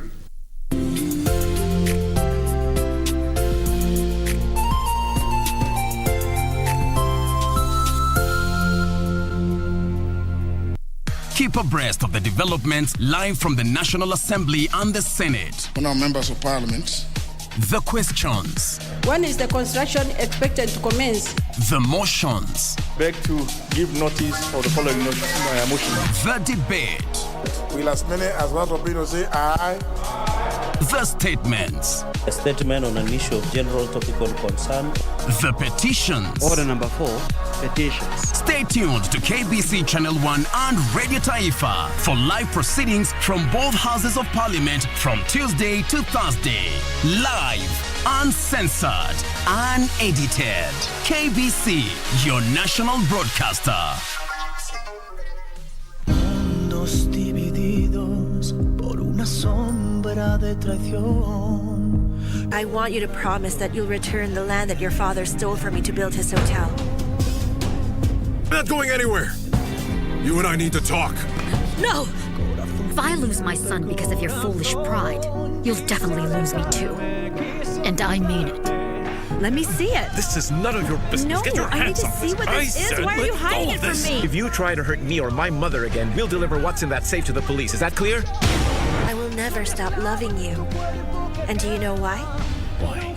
Because you're the father I never had. Lying heart. Fue sembrando el veneno y la ambición.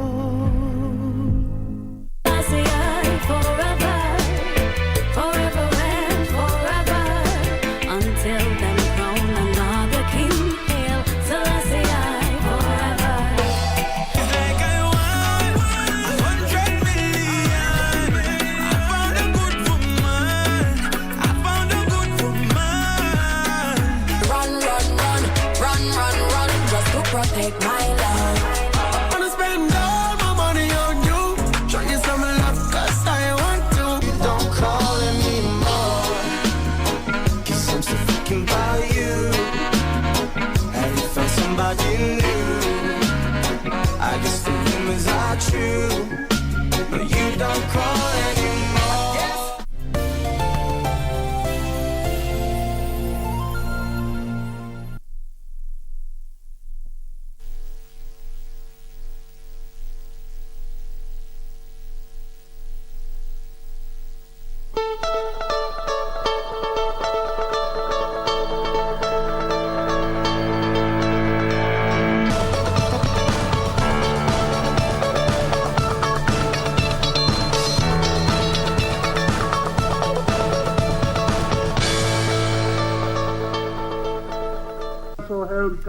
And welcome back. This is People in Politics. Today we are talking about the president's utterances yesterday, and of course he said that the game is on.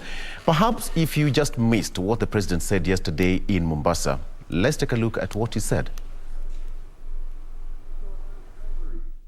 Being rolled out nationally. With less than 7 months to the general elections, President Uhuru Kenyatta has dismissed claims by leaders allied to Kenya Kwanza Alliance that he is fronting ODM leader Raila Odinga for the top seat. Mimi sina project ya mtu mimi, lakini nitaangalia hata mimi kura yangu sitaweka pahali ya mtu mimi nitaamini. Na kama kuna mtu mmoja ama wawili watanisikiza, nitawaambia mimi oni wangu ni hivi. Tunaona hiyo? Ngoja, mosmos. The president who was in Mombasa slammed politicians in his administration of dwelling on campaigns instead of focusing on the Jubilee agenda. Mimi nawaangalia tu, sasa ongeeni tu. Semeni wote ile mko nayo muitoe kwa roho yenu, mseme. Mimi siwajibu kwa sababu sina haja. Utamjibu saa ngapi na ufanye kazi saa gani? Chama chetu cha Jubilee kimekuwa kazini. Na mimi sitachoka kuzunguka kuonesha Wakenya kazi ambayo tumefanya.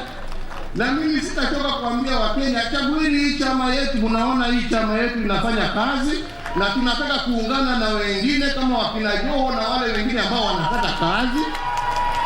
Na ndio shughuli ziendelee. While responding to his political critics for continuously faulting his administration over poor performance, the head of state said time for politics is officially on, and he was now ready to take them on. Jameni, kwa heshima, kwanza tufanye kazi, tutarudi wakati wa siasa ukifika. Nikaambiwa wewe una uwezo wa kutuambia tuache. Nikasema sasa hii mambo ya kutangatanga, akasema wacha sisi tutangatange. Nikasema basi. Wala, sasa kipindi ya siasa imekuja na mtatusikia. Wale ambao wametangulia na wale ambao tunaingia. Na niliambia watu hii ni marathon. President Kenyatta's sentiments were echoed by leaders, including Mombasa Governor Hassan Joho, who lauded the president for fostering peace, fulfilling key government promises, including infrastructure and quality healthcare services to its citizens. There you have it. So, Daktari, based on what the president said in Mombasa yesterday, let me just come back to you. You said that the president did not make any mistake by changing his mind. His Excellency the President is just like any other Kenyans, and he has a free hand to make a free choice of his own preference. So having a free choice to choose Right Honorable Raila Odinga is quite befitting to him. Yes. But of course, Kenyans will have their own say. I mean, each and every Kenyan we shall go to vote, and they will vote to their choices also. Yes. So the people, I mean, the people who will finally determine the next president of the Republic of Kenya are the Kenyans themselves. Yes, and he's also come out very clearly that he will now go to campaign trail to speak about what the Jubilee has done as a government. Yes. And then also to bring about the person whom he believes he can support. Is that a good or bad thing? It is a good thing to His Excellency the President because that is his view. I'm just giving you what he said and how he's feeling, the way we saw, the way we had. Yes. But Kenyans have their own way of looking at things. And now that they are going to the campaign trail, they will have to convince Kenyans which side is right for. I mean, once there are those who are in Azimio, there are those who are in the Kenya Kwanza. I mean, these are people who have also. I mean, they have appeared. They are bleeding to the public to support their side of the story. Yeah. But in this case, although as we can see, His Excellency the President has shown his direction, which is no longer secret. He's going to support Right Honorable Raila Odinga, and he's going to campaign openly, and he will participate personally in the campaign because you saw he has opened up. He said that he's going to tell Kenyans, he's going to remind Kenyans about the achievement that they have achieved as Jubilee. Yeah. So he will not be telling Kenyans by telecast. He will be moving around telling Kenyans. And then from there, he will tell Kenyans, look, the person to vote for this time is Right Honorable Raila Odinga. That is his mindset, as you can see from the talk itself. But what I was saying, Olo, when I said this, when I used the term we, I'm saying those Kenyans who are still asking what really brought about a dramatic change, an about turn by His Excellency the President to support Raila Odinga after promising Ruto 10 yake. I mean, those are some of the basic questions that maybe as he goes to the campaign trail, he will also open up to Kenyans, whether this thing is personal or it is public. It is for public interest. Yeah. And that is something we are waiting to see come the days when they will now embark on the politics. But going by the current politics or law, I don't foresee a big change. Even if His Excellency will open up today that Ruto is of this much. Much has been spoken against this guy, His Excellency the Deputy President. And I don't think any utterances that can come now will make any big change. The same follow-up that are following the Deputy President and those who are following the Right Honorable Raila Odinga, there will not be a much change that we are anticipating. Because why I'm saying this, much has been talked against Ruto. Much has been said about him. Yeah. And I don't think there is anything more in store left for him. Save what he said that the President will speak. Milk dry. but you know, it's quite interesting to note that most people are focusing on what really happened between the deputy and his boss. That is exactly the case. But the question is, what really happened to bring the good tide between the president and ODM leader Raila Odinga? What was this something good that made them to come together? All people are seeing is what is this thing that made these two good friends to go their separate ways? But what is this one thing that made one-time enemies to come together and work together? Why are no people talking about this one to interrogate why the Honorable Raila Odinga and the President came together to work together for the good of this is populism. Orogo, 1 minute. I mean, Doctor, there's something that I wanted to say. You've been talking about this issue for some time. In 2018, after the handshake, the handshake came after the last election. It's not true. Right. It never came before the 2017 election. It came after the 2017 election. That is, after His Excellency the President has been assured of his position or his place as the President of the Republic of Kenya. So he was no longer seeing the need to have Ruto in any case. He wants to have a new friend who will position him come the next government. That is the bottom line. In fact, when you look at the face and the movement that is going on, Olo, you can really see that this is a deal that has been struck. Okay. I'm quite interested still to understand why it was a... No, it is a deal. Okay. It is a deal. In 2013, 2007, there was a post-election violence and conflict in this country. And all of us seated in this set, we witnessed what happened to a country that degenerated into a brink of utter collapse by that time. Yes. 2013, there were some issues about the elections outcome that was taken to the Supreme Court. The Supreme Court had its own judgment, it was settled. 2017, equally, because the country again was staring towards a halt and things were not moving in the right direction. Admitted, this is an admission from all principles. In any political principles who is right now campaigning, in one of two ways they've uttered and they've recognized that post-2017, the country was not really well. It was not in well hands. And if we had persisted that way even for 2 months, the country, this nation was staring again to another crisis. And the head of state, and I like the way you've asked that question. Why is there a constant political narrative being driven always by one end, asking why there was betrayal after 2017?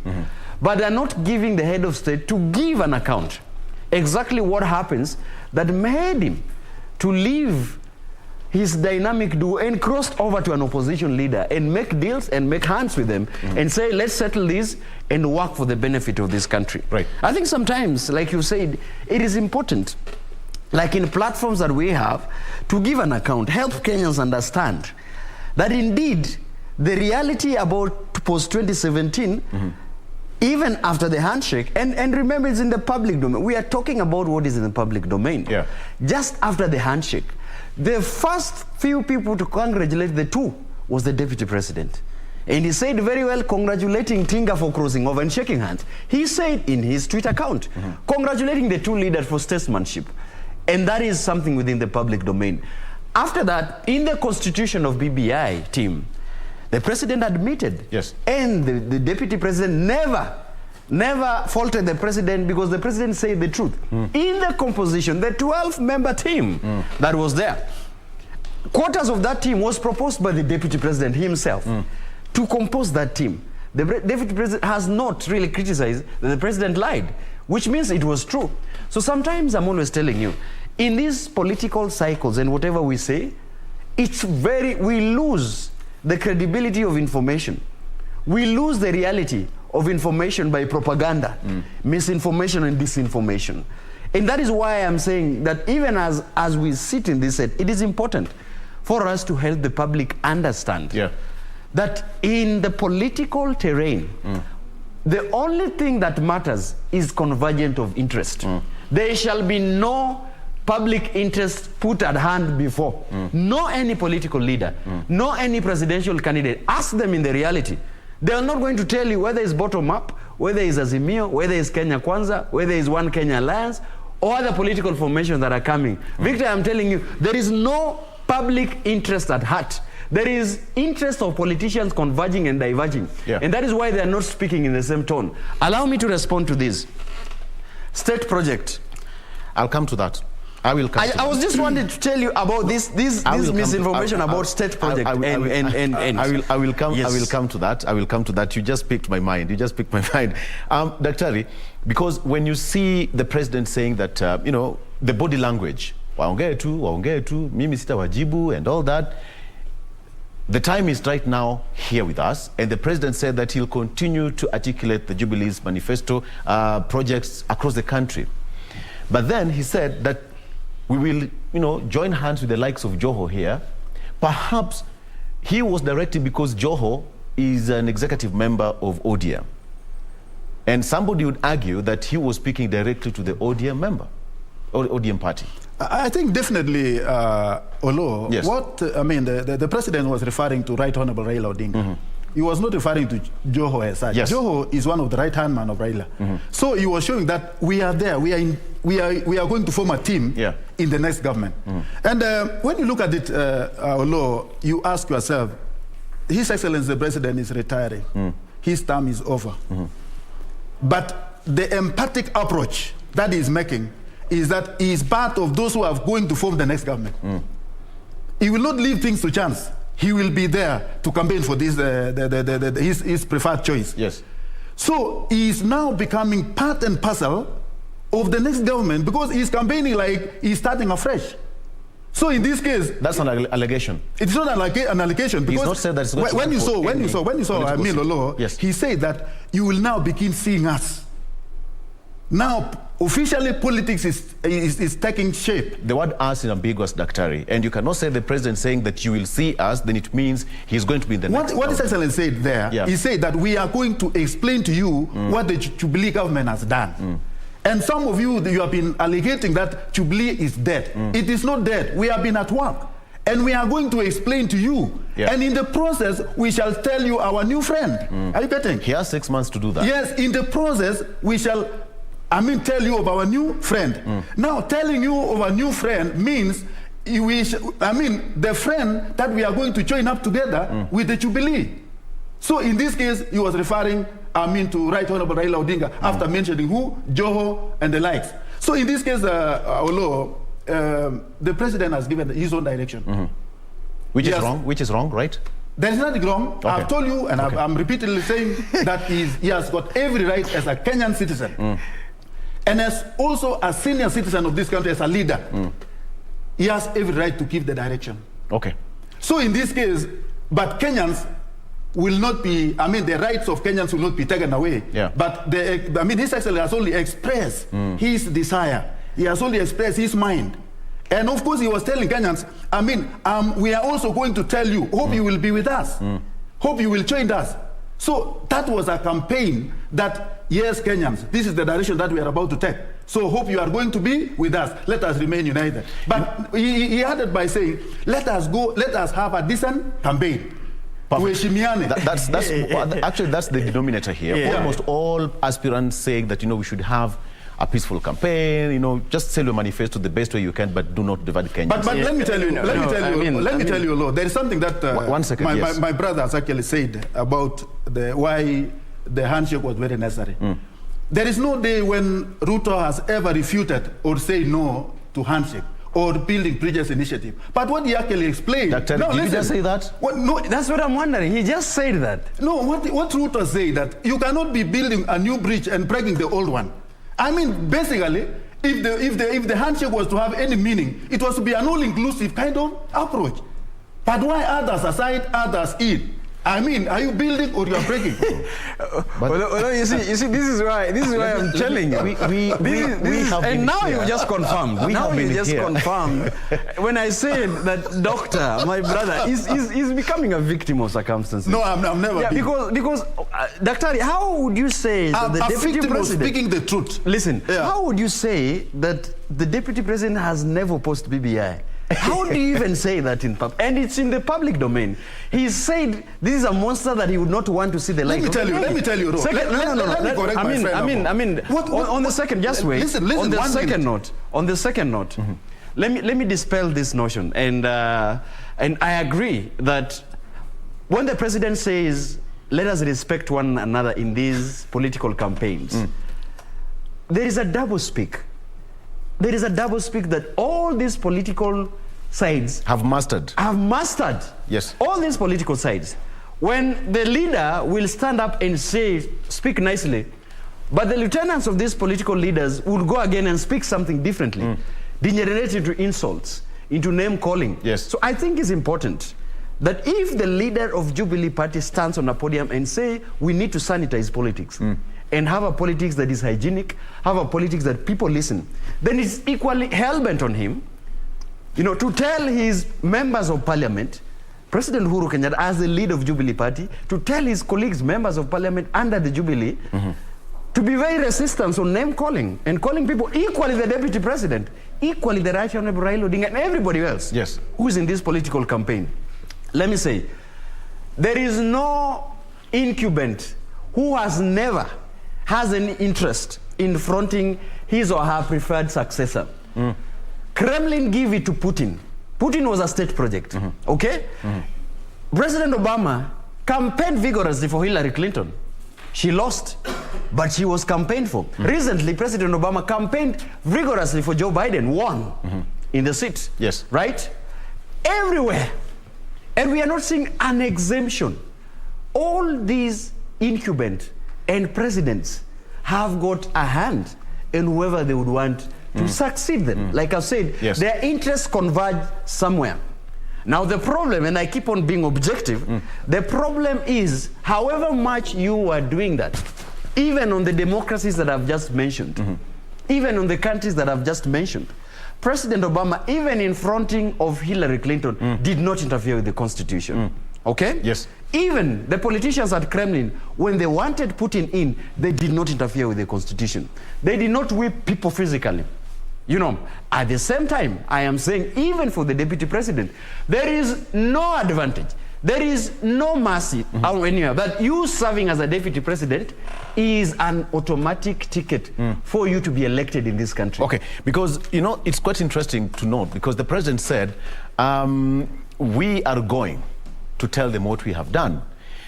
But there's one statement probably we didn't capture in the bulletin, when the president said that, you know, people work here. You do not go out there and start, you know, articulating the government's projects on top of cars. All right? That was a direct attack to the deputy president. In fact, he said, Uhuru hits at Ruto, Jubilee backs Raila. They have an NDC coming soon, probably in the end of this week, still waiting for communication.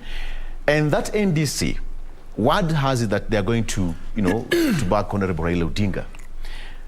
Now, my next question is going to be so simple. Do you expect the DP to be part of that NDC? Yes or no, Daktari? I think the direction that the Jubilee is taking, it is taking a direction of the few who are still in that party. I don't foresee a situation whereby now that those who have campaigned under a different party altogether, like UDA, they have a massive following. I don't foresee a situation whereby they will come and sit along with the few Jubilee. Who are still in Jubilee? Okay. No, of course you know. I mean, you talk about, these people normally talk about 166 members of parliament now joining UDA. Now you can expect, if they were together, how many are still remaining? I mean, that is, I mean, it's open to mathematics. So, but what we are saying, I think the battle lines have been thrown.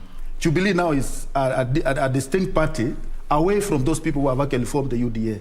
And I don't think the plan, because when you look at the agenda that they are going to have, revamping the party, renaming the, even the logo and all those things, I saw it somewhere. So I don't think those who are in UDA will be among those who will be mapping up about the goodness or the image of the Jubilee as it is. It will be those people who will have actually decided to remain as, I mean, in the party itself. So I don't foresee a situation where they will join up hands.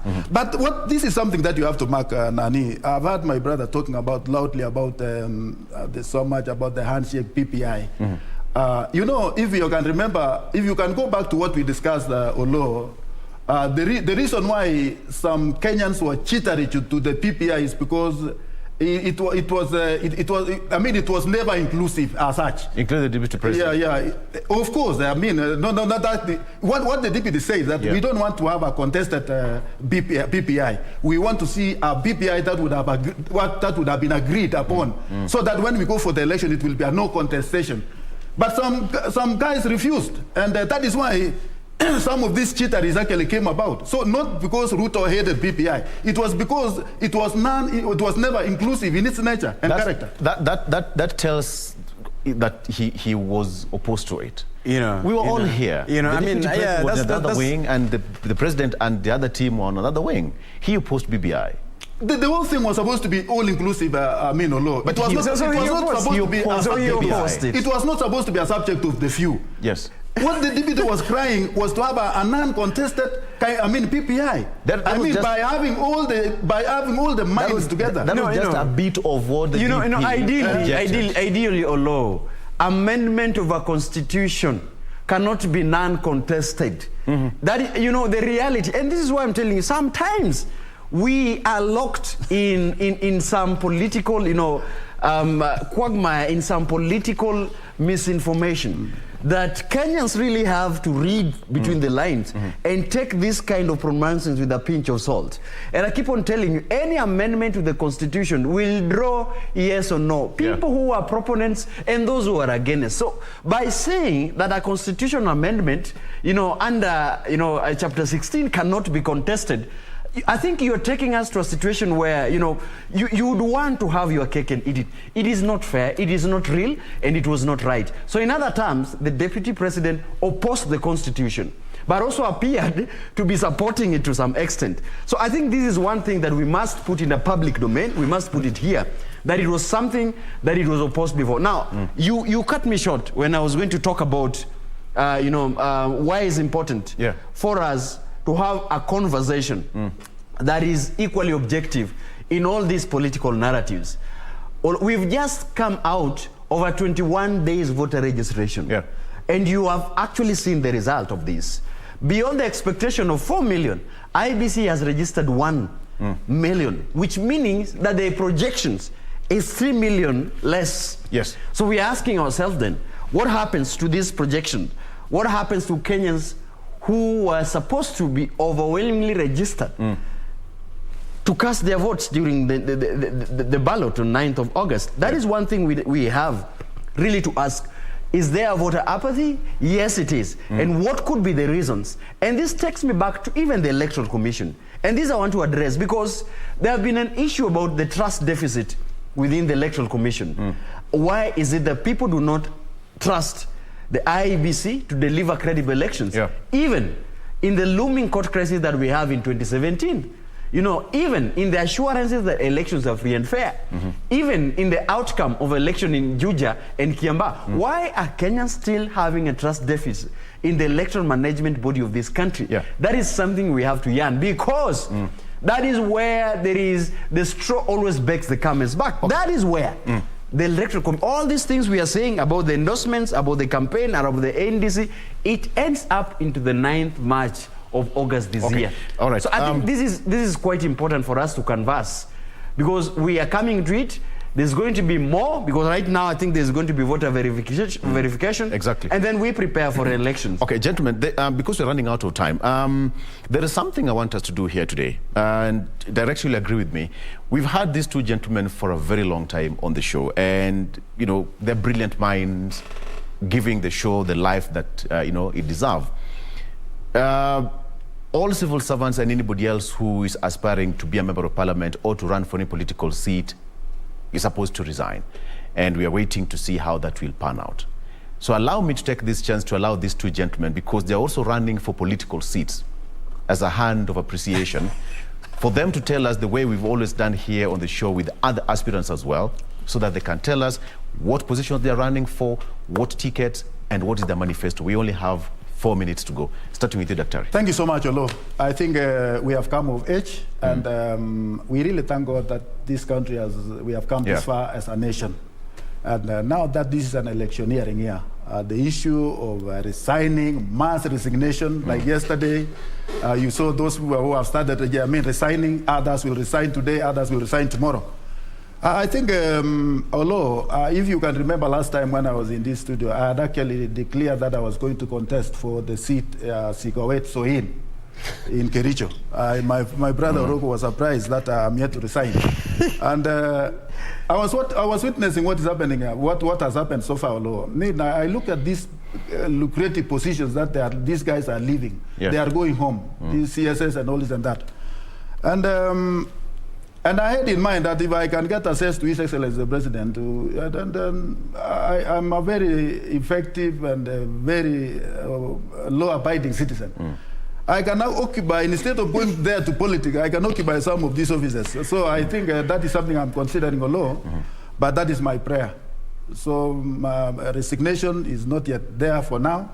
And if I was even to contest, I think I was going to also to highlight to you the party that I was going, but even if your case is as good as mine, the party that I was going to contest with, but I'm here to declare my stand as of now. But what I want to say and what I want to appeal to Kenyans, Kenyans, we are here in the politicking, electioneering time. We look forward to a peaceful election. We want to have this country more united, even after this election. We want to have Kenyans more, knit together, even after this election. That is my appeal, that those who are managing the transition actually must manage it in the best interest of the Kenyans, so that we can have a credible election. Otherwise, with those few remarks, may God bless this country, may God bring us together as a nation. Okay, so we can say Sigoet, so in Tano Fresh. Yeah. Daktari seems not to be sure about. Yeah, he's still on the balance. But I also agree with him that there is a lot of political tantrums and changes, and a lot of coalition building, and it's equally my fate, because and I'm really appreciative that you're giving us a platform to address probably Kenyans and their electorates. I would urge you that as we continue, there will be a day for that. Absolutely. Yeah, because it's still early, and for all of us, like I have cried, foul here, that at the national, at the bigger level of these political parties, the decisions that are being made without the consideration of people who are vying at this lower level. And it's taking a toll on young political leaders and people who are probably at Daktari's level, where you do not have control at what takes place at NDC or the National Executive Council, but decisions are made without consideration to how you are down here. So with all those reasons, I think it's equally important that for now we look Kenyans in the face and tell them the importance of having, according all political aspirants, the opportunity to sell their agenda. Ask them about their manifesto. Ask them about their deliverables. Give us your constituency, your focus. And I'm in Kibra, and I've been in Kibra, and I've served Kibra, and that is where, when the right time comes, that is where my leadership appeal would be taken, and I would, when the time comes, and the situation allows, I'll talk to the people of Kibra. But as we speak, I think there is consideration that I have actually put on the table, that even in the consideration of political parties, in the consideration of the whole governance architecture and other unforeseen issues beyond our control, there's equally important to tell the people that for now, register as voters, because I think the IBC, I don't know how true is it, because they're giving people leeway until 28th, probably of February, to still to still register. It is important to register as voters. It is important to, wherever you are, to conduct yourself and tell people about civic education and the importance of voter education, but equally important, not to be, perpetrating violence and conflicts in your respective areas, wherever these campaigns are called upon. Gentlemen, allow me to say, it's enough for now. We can talk until sunset. We'll continue to talk. That is our job every morning. All right. Thank you so much for joining us, Dr. Rotich and Daniel Orogo. As you said, we all wish you all the best. Brilliant minds every morning, giving you what you need to know on people and politics. All right. Let's take a break. When we come back, Jane has a very, did I say very interesting discussion? Yes, I did. We'll be right back.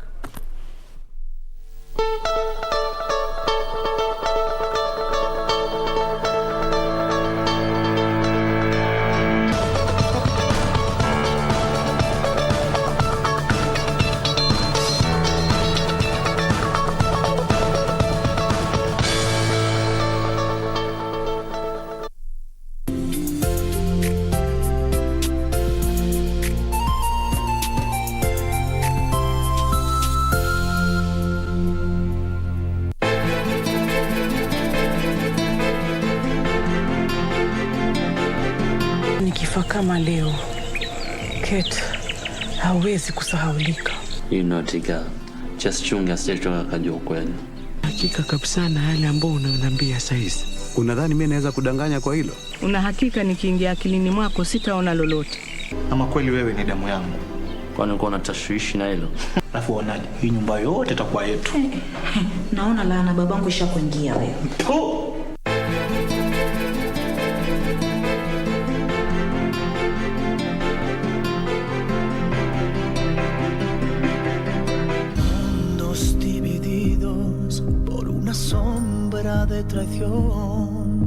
I want you to promise that you'll return the land that your father stole from me to build his hotel. I'm not going anywhere. You and I need to talk. No! If I lose my son because of your foolish pride, you'll definitely lose me too. And I mean it. Let me see it. This is none of your business. No, Get your I need hands to off see this. what this I is. said Why are you let hiding go it of from this. me? If you try to hurt me or my mother again, we'll deliver what's in that safe to the police. Is that clear? I will never stop loving you. And do you know why? Why? Because you're the father I never had. Lying heart.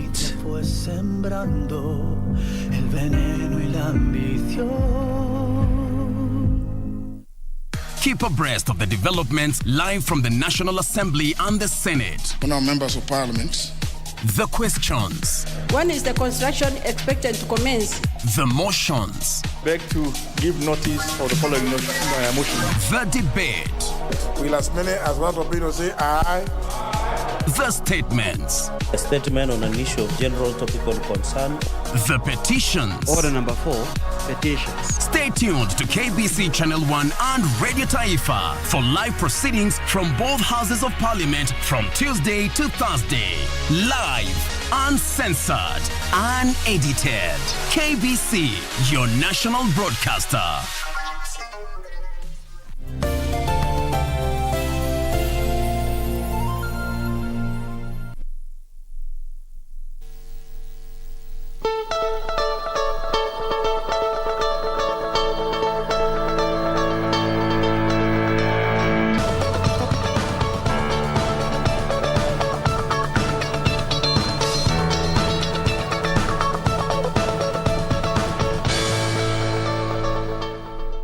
And welcome back. And before we get to that interesting conversation on the other side by Wamboi, how about we quickly look at how the roads are looking like? And let me just run you very quickly on what our focus today is. This is actually the third section of phase 3 of Ngong Road, which has stalled a bit. And why I wanted us to check on this road today is just to track the progress they are in. This is simply because phase 1 and 2 is already complete in terms of construction. Phase 1 begins from Kenya National Library all the way up to Prestige Plaza. Phase 2 from Prestige to Dagoretti, and phase 3 from Dagoretti all the way to Karen. So part of also why this project has stalled a bit is because of the stretch, because phase 1 was a 2.5 kilometer stretch, phase 2 was 4 kilometers, and phase 3 is actually a 9.8 kilometer stretch. And part of what is inclusive on this particular phase is the 5 food bridges that were mentioned at various areas. This is just specifically on phase 3 of Ngong Road, as well as different other amenities such as pedestrian walkways, cyclist lanes, traffic lights, and traffic signals. As I mentioned, phase 1 was complete in 2017 and phase 2 in 2019. So it only meant that phase 3 was supposed at least to be done by sometime 2020 or 2021, but that didn't happen. So that latest update by Kenha, which was done in August of last year, is what revealed that there's still underway, and at least so far this is how it is looking like. So it just simply means that the project, is much as it has stalled a bit, it's coming along well, because looking by what we are seeing is basically it's nearing completion, and part of what is remaining at a larger aspect is the non-motorized transport system, inclusive of pedestrian walkways as well as cyclist lanes. Now all of that is what has resulted to the heavy kind of traffic, especially as you leave areas of Ngong Road coming all the way to Karen, because this is exactly phase 3 beginning all the way from Dagoretti up until Karen, and this is how it is looking like. Look at that, just near the Karen police station, heavy kind of traffic on this particular stretch, and this is actually on both lanes. So again, if you're leaving areas of Karen, Ngong, Dagoretti, coming to the city center, then around such areas as well as Coptic and also Prestige, some of the areas that should perhaps have to make do that heavy kind of traffic. So that is updates as far as that project is, in terms of construction process. And again, it just simply means that this will continue being our road of focus up until we see that completion of phase 3 and how all that is expected to shape and transform how Ngong Road is going to be looking like altogether. All right, thank you for that, Doreen. We now move on to the next segment, and this is in line with what we are marking today, being the 8th of February 2022. It is also Safe Internet Day. If you didn't know what it's about, well, you are welcome to be part of this conversation. We are still using the hashtag Good Morning Kenya on Twitter, so if you have questions or comments, or you are just seeking clarification, we welcome you to be part of this conversation. To me, your hashtag Good Morning Kenya. Our official station handle is at KBC Channel 1. My handle is at Jane Wamboy across all the social media platforms. Now, to help us with this conversation in studio this morning, we have Felix Malombe, who is a tech teacher as well as a STEAM educator. He will be telling us a bit about that at Crawford International School. Good morning, Felix. Good morning. Thank you so much for being with us today. Thank you very much. All right, for so hosting me. Karibu sana. So before we get deeper into this conversation, let's start with your title. You know, the tech part we understand, but the STEAM, like steam ya majimoto, the moshi that rises up from a hot liquid. That's it. What's that? What's a STEAM educator? All right. First of all, my name is Felix Malombe, as you mentioned. I am a mathematics and computer science teacher in training. Yes. And I have a degree also in computer engineering, Bachelor of Science in Computer Engineering. So that puts me in a space where we have engineering on one side and I teach on the other side. And what engineering brings is what most of the Kenyans would know as STEM education or STEM teaching, where the focus is on science, technology, engineering, and mathematics being the underpinning component. But what STEAM education is now is, you know, it's like a further development of what we're calling STEM education. Okay. We are saying that the learners do not just need to be innovative in science. We have seen creatives. We have seen talent development among our children and our young people. So that means then we are looking at a situation whereby students can be innovative in whatever area. So the aspect of STEAM with A in the middle brings in the aspect of building innovators, digital creatives in this space. And so that's why I become a teacher and also an engineer, bringing out the STEAM education to the learners and the community at large. All right, it's all about progressive changes in this day and time. Yes. So the A is what has been added to the STEM to make it STEAM. Yes. Progressing nonetheless. Now, today we are marking the Safe Internet Day. And for most people, unaijua sahi, all right? But why is it even important to have a day where we recognize the importance of safety when our kids especially are using the internet? It's very important. It's very important because we're living in day and time when there is proliferation of and democratization of information. And that means we need to talk about security. We need to talk about awareness and such like things. Yes. In fact, in our context at Crawford International School, we call it digital citizenship. We look at you as a citizen of a country like Kenya, but also we look at you as a citizen of a global world. Yes. So we call you a digital citizen.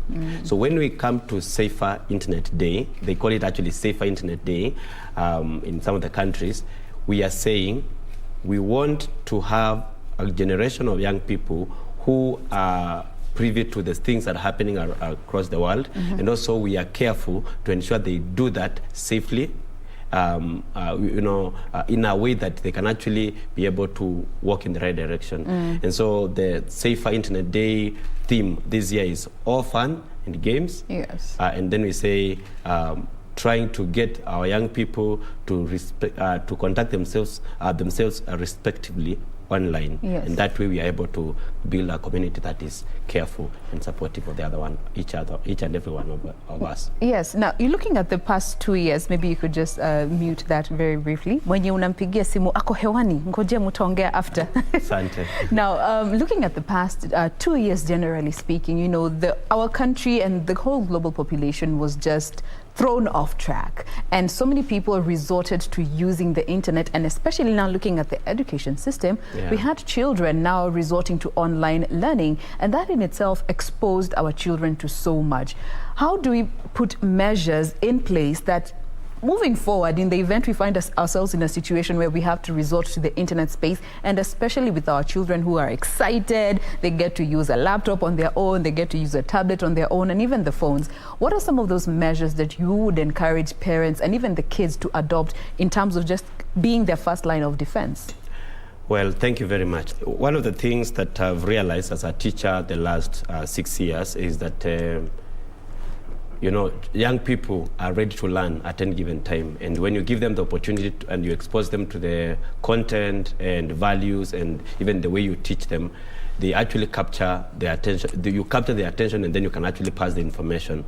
But it's not enough. Today, we live in a world where children actually can even tell you, they tell you more than you know. Yes. And like you're saying, the pandemic actually gave us an opportunity for us to look at things differently and even expose our learners and even our teachers and even the community at large to the digital space.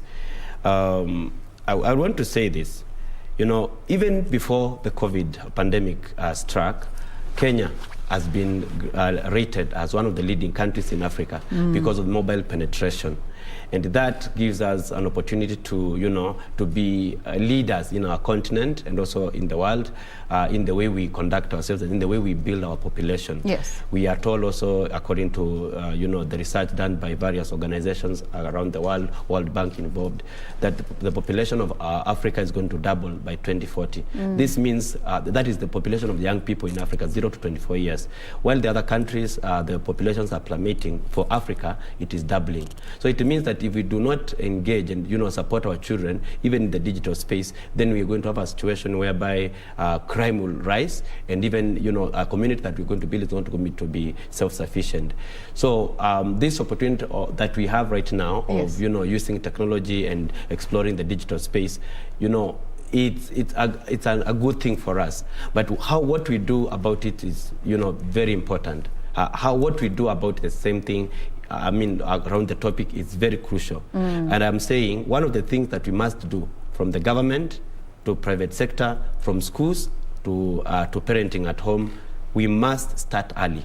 The first thing is to start early. But what are we starting? We are starting having conversations around the digital footprint. I'm using a big word here, footprint. We normally talk about how you walk and when someone can follow you. Yes. The same thing is happening, is replicated in the digital space. So we call digital footprint the way we walk, the way we conduct ourselves online. We are building, a path that people can follow.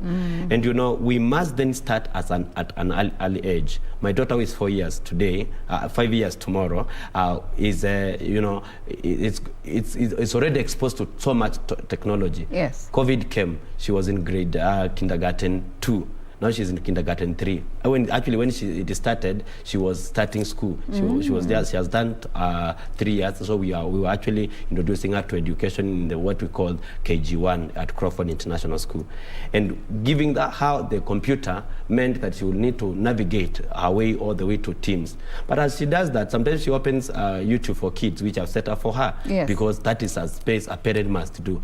As a parent, you cannot just release a phone to a child. But that's what most of us do, we have tech time because, as a parent, you have so much to do. You need to go to work, you need to prepare a few things in the house, so you give them a phone. So that they can stay busy. Where do you want to keep busy? I need to do these things. That is it's okay, you can do that. But I'm telling you, in fact, you will find that people who actually talk about technology much, they don't even expose their children so much to technology. Yes. Why? Because they know the adverse effects of all that. There is research that has been done talking about what exactly will happen as you expose children. But what I'm saying, my point today is, when you're giving children opportunities to use the digital space, whether you're giving them to maybe watch something or that, you need to put some regulations for your own good and as a parent. Yes. But most importantly is to start conversations with the children as early. Let them know this is something that is going to last over a long time. Number 2, as a parent, as a teacher, even at schools, we must start that discussion. It's not a discussion of dads or a discussion of moms or a discussion of science teachers, of agriculture or of Kiswahili. It's a discussion of everybody. As an adult, you have the opportunity, the perfect opportunity to model behavior, to lead the next generation into a safe space when it comes to online content. And I'm saying this even as when you go to what we are airing right now, you find people giving comments down there, and you wonder, so is this the parents who are doing this and giving these comments? What shall we do? So we are saying you must be able to start early, you must model behavior, and always as parents, we must always, reassure our children that in case of anything going wrong, we are here to support them. Okay. Now, you talked about the digital footprint, and this is something that so many people take for granted, or because we know the internet will never forget, but it's still something that people haven't really understand the weight that it carries. We are living in a time where impersonation has become the order of the day. People just post anything and everything on the social media platforms, and we even see recruiters now looking at people's social media platforms. How would you encourage those that are watching us today, from parents to the youth and even the children, on protecting the content that they put out there and consequently avoiding unnecessary trauma and dangers that come with that? First of all, let me start with the schools. I believe the government is doing what it can to, to see to it that we expose our children to digital literacy. Yes. But I'm calling out, if it's possible, let's not just settle for digital literacy, which is about parts of computer, which is what is taught in school. Coding. That is not enough. Yes. In fact, I have 5 things that I would want to say schools must embrace, and I can lead, and government, the TSC, the Minister of Education, they can go to, so that we can actually navigate this path. If we are going to start early at home, which is a good thing, the school is the one that now supports our work, to build on what we have taught at home. And also, we can say that when it comes to school, also, school and the teachers cannot be the only people who are doing it. Parents at home must come back and also strengthen what we are saying. Yes. So what I'm saying is that there are 5 things that we must train from an early age, for children from 4 years going up all the way to 18 years, especially that part. And with number 1, we say, we're using something called Digicit Commit, which is a digital citizenship commitment for all people, for parents, for students, for children, anybody. The first thing that we say in digital citizenship commitment is be inclusive, where you're saying you are going to be respectable and, in the way you accept other people's viewpoints and opinions, online and even offline, because that's what we do offline, in person. But online, also you do the same. You be inclusive. And this is where people talk about, don't cyberbully people. Instead of using negative words like cyberbullying and anti-bullying and all that, we are saying be inclusive. That is the first thing. Number 2, after you be inclusive, if you are accommodate people in online community, you have a chance that you're going to get fake news. You're going to find information that is not, factual. And so you need to actually be informed. And in being informed, you train young people from a school perspective on how to be, contact themselves in a way that, they understand they are going to get fake news, and so they need to be trained on how to verify. There is a lot of content. I will talk about that as I conclude. Then the third thing is about being balanced. We see a situation where children are going into the bedroom, hiding under the blanket and using their phone. Yes. They are doing... some of them are watching anime, for those who are teenagers. Some of them are on, what we call... they are in Fortnite, but on phone, you think it's on laptop only. Yes. They are on, Among Us. They are Googling, they are playing all the games that they want to do. So you need to actually train your children. Start the conversation about these competencies. Being inclusive, number 2, being informed about fake news, being balanced now on the third one, where they actually manage their time well. They set priorities on what time they can spend, and that helps you with screen time. Even in the advent of COVID-19, screen time is a big thing. If you don't manage it, if you don't balance a screen time, you are raising a very aggressive person. It becomes a problem. It is actually, there is research that shows that aggression develops in our children, especially for boys, but even for girls. And then the fourth one is the aspect of being alert. Okay. That in case something goes wrong, in case someone actually insults you, how do you conduct yourself? Just like at home, teachers must build that capacity in our children. Yes. And the last one, which is being engaged. Now, this is where I say we can use technology. Some people tell me technology came to Africa at the wrong time, because people just go to Facebook and say things. But other people on Facebook, and they are making business. Yeah. So we are saying get engaged. Use technology for good. Train your children to start making apps right now. Children in other countries are making apps at 9 years of age. We can do that. At Crawford International School, in fact, what we have done to engage students in using technology and 21st century technologies for good, we have introduced what we call a STEAM space, a Go Lab, where we say we go beyond. We say we switch on bright minds. And in GoLab, we train children on 5 core areas. Digital storytelling. We teach them about coding and artificial intelligence. You're asking which children? From kindergarten all the way to year 13. While the KGCSE curriculum is being run. And this can be done in any school, even in our village school. That's what I'm thinking. I've been trying to find how do I get something to go and invest in my primary school. Yes. You know, use technology for good. Get engaged for good.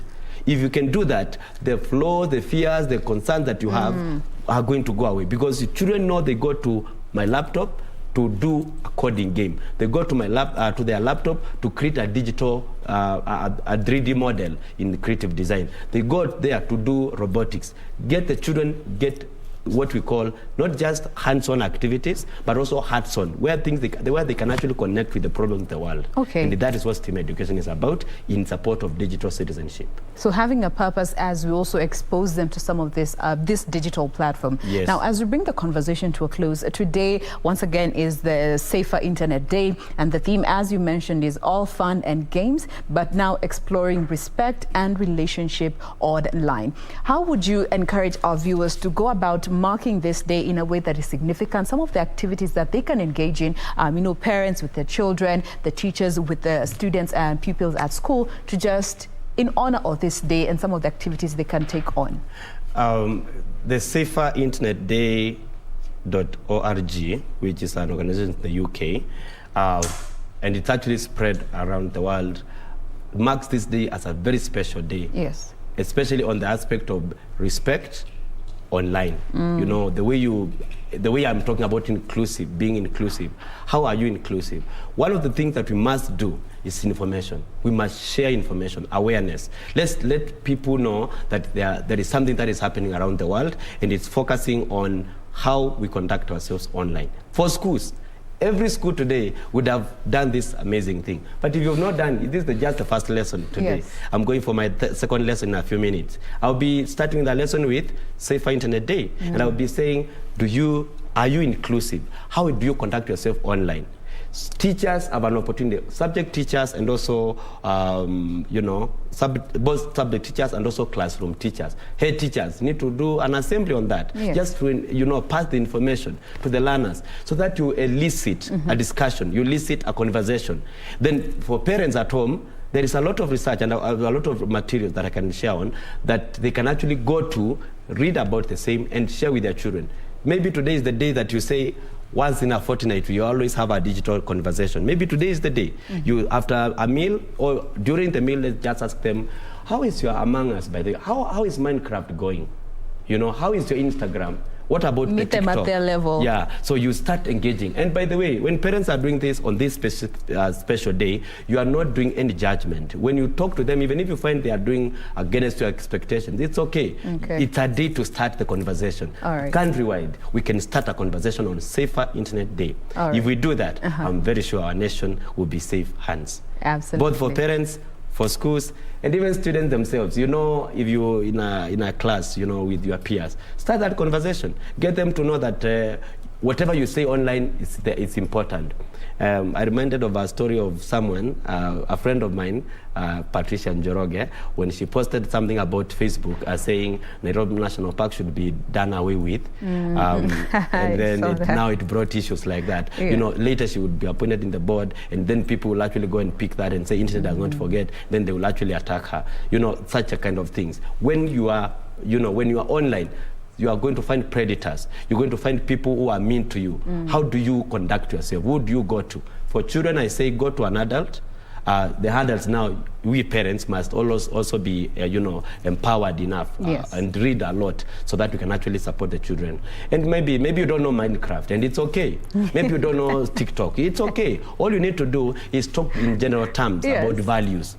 Then children actually will know. In case someone tells me, that's why the white girls are not even allowed to play games. Shouldn't even be playing games. Why someone would say, you are so, okay, I wouldn't use a racist word, but they just use a racist word on you.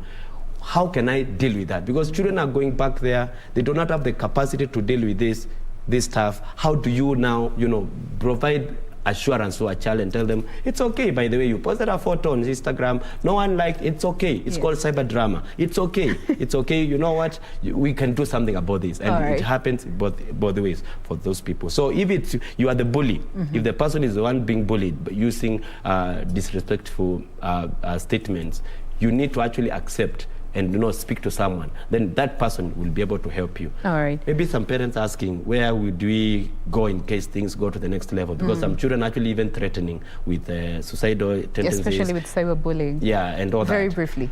What parents must know is that the Communications Authority of Kenya is on the alert. But the thing is, there is so much resource on that. There are also resources on Common Sense Media, which is an international organization, and Child Safety Net, which is a platform for learning how to manage and helping children in this space. All right. The most important thing is to be there for your child. Be there for your child. For the teachers, the same thing. Don't just give them a screen and let them be, because I know as a parent you value that time when your child is occupied. You want to do a few things here and there, but just in as much as you give them that gadget, make sure it is the content that they are actually consuming is something that you are familiar with, and you can be able to give guidance should the need arise. And that's, those are the little steps that you can take as we mark this day, the Safer Internet Day across the world. Take this time as a parent to just relook your path with your child when they are on the digital or online platform. That brings us to a close of this conversation. We have been speaking with Felix Malombe, who is a tech teacher as well as a STEAM educator working at Crawford International School. Thank you so much for making time to be with us today. Thank you. Thank you. All right. Now we want to take a very quick breather to transition to the next discussion. Remember, that is our health segment that is coming up in a bit. Do stay with us.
Nikifa kama leo, Kate hawezi kusahaulika. You naughty girl. Just chunga asiyetoka akajua ukweli. Hakika kabisa na yale ambayo unaniambia saizi. Unadhani mimi naweza kudanganya kwa hilo? Una hakika nikiingia akilini mwako sitaona lolote? Ama kweli wewe ni damu yangu? Kwani uko na tashwishi na hilo? Alafu unaje? Hii nyumba yote itakuwa yetu. Naona laana babangu ishakuingia wewe.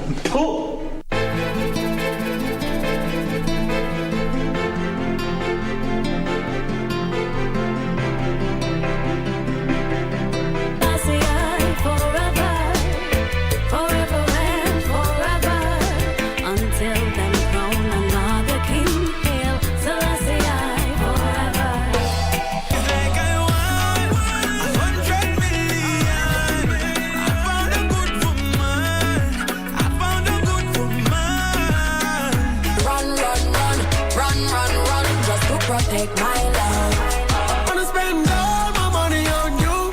Show you some love, cause I want to. You don't call anymore, cause I'm still thinking about you. Have you found somebody new? I guess the rumors are true, but you don't call anymore.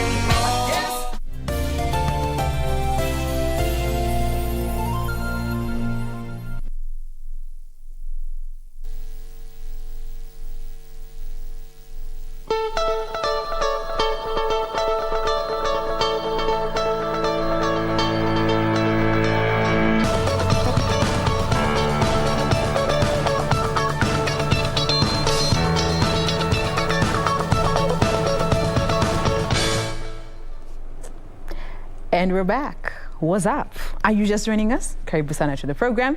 This is Good Morning Kenya, and we are moving on to the next segment. And this is all about your health, as we do every single Tuesday right here on Good Morning Kenya. Again, questions, comments, clarifications, salamu, we welcome them.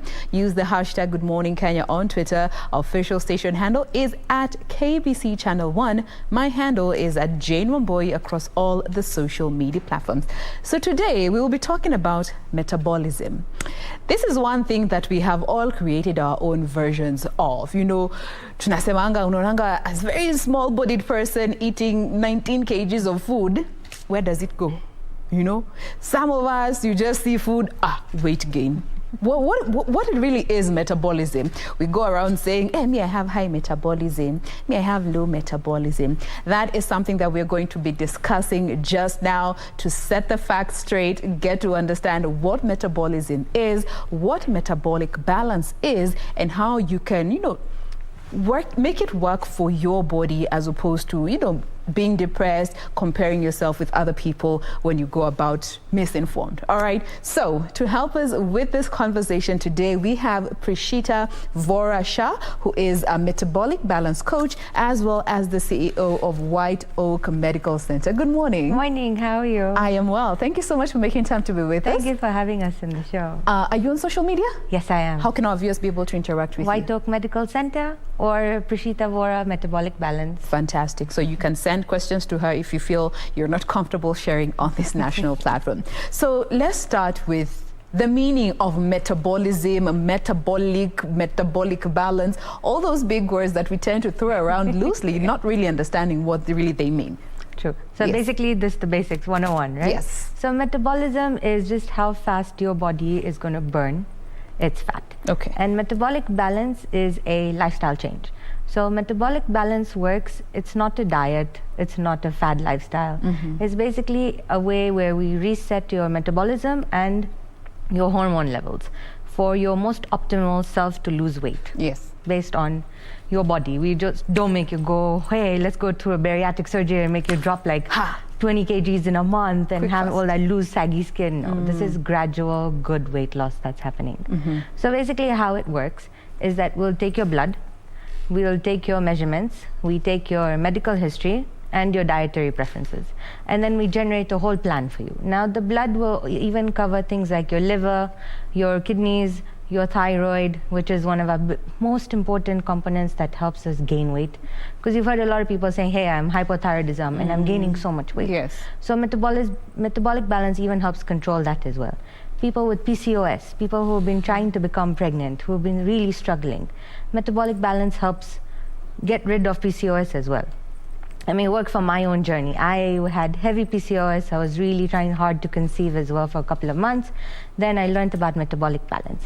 And I was like, hey, let me put myself first through this before I preach it to other people, my patients in the center. Well, that was what drove you, redirected you to this path? So it was something that was very interesting because it was medically approved program. Like a lot of doctors are recommending it out there. And when I was reading more in depth about it, because PCOS is very traumatizing. It is for so many and women. It's very hardening, and every single month comes with disappointment, right, as a woman itself. So when I learned about PCOS, went through metabolic balance, tried it on my own self first of all, and I was like, wow, this is working. My ovaries are getting better. Yes. And praise baby Jesus, June we got pregnant. So that was exciting. It took me 6 months, but I was able to reset compared to some people working for years trying to do all that. So that's how metabolic balance helped me. Just like millions of people out there, it's helped people with cholesterol, with diabetes, with people who are paralysis and they have difficulties with physiotherapy because they're so overweight. Yes. And their knees are giving way and all. Metabolic balance helped them lose that weight, get their lifestyles better, so they were able to perform better in physio. So we've had patients not just, hey, I need to lose weight, I need to lose 5-10 kgs just to look good. Yes. We have people that even coming from medical sides and be like, look, I need help. And I've tried everything in my power, and now I think I'm ready for this part of my life. So that's how they're coming in.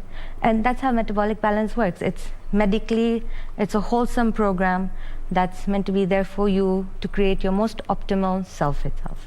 Now, you've mentioned a few other disorders that are tied to metabolic balance, but from what you have actually experienced and seen with the different individuals you've interacted with, what are some of these specific disorders that you have found to be having a direct link to metabolic imbalance in the body and consequently them manifesting in these particular conditions and disorders? Diabetes, cholesterol, blood pressure, hypo or hyperthyroidism, kidney disorders.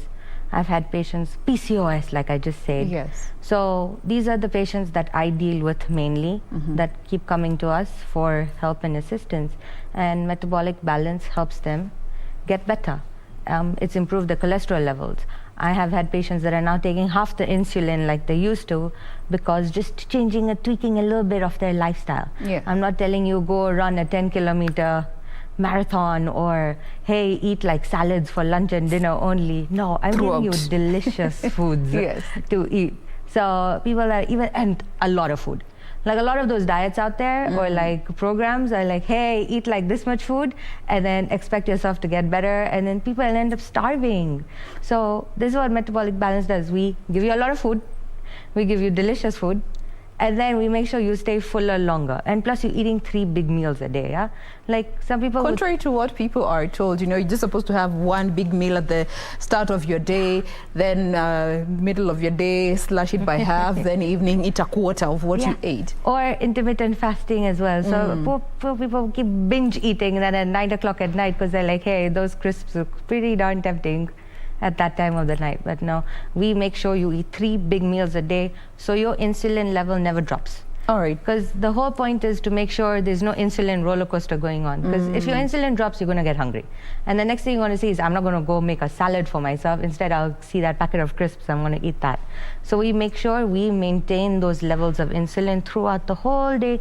So you actually never have a time when you have a high or a low, or you're hungry, or you're full. It's just constant. Balance. Now that brings me to the lifestyle aspect of something that could be predisposing so many of us to metabolic imbalance. What do you generally find to be off when it comes to the lifestyle that most people live that consequently redirect them to an imbalanced metabolism? Honestly, food, your lifestyle, and the levels of stress that I see in patients. Because people with high levels of stress tend to binge eat a lot. Yes. Right? People that eat very unhealthy, deep-fried, fatty foods tend to have excess weight gain around the belly area. Region, right? And that causes diabetes, cholesterol, etc., etc. It's our belly fat that's our biggest problem, honestly. And then it's just the lifestyle that we live. People with a very active lifestyle that need to eat out every single day in the social circles, or think that, hey, I'm going to grab a quick bite because I don't have time from work or their life, or moms especially. They're so focused on their kids that they actually forget about themselves as well. So it's a lot of factors that contribute to metabolism slowing down over time, plus obviously the health reasons as well. Like I said, hypothyroidism is a bigger factor. Some other underlying medical conditions. Hormonal imbalances is our biggest problem that causes metabolism to slow down. And so, is that more particularly so in one gender than the other, or it's just something that cuts across board? I've seen it across the board. Okay. I've actually seen more men suffering with this issue. Oh, wow. And the good thing is now, 2022, they're coming out more. And they're actually accepting the fact that, look, I need help. I need to get my life better, which is great. Because we used to see a lot of women do that first. Now at least men are taking their own health into their own hands as well. Power to the boy child.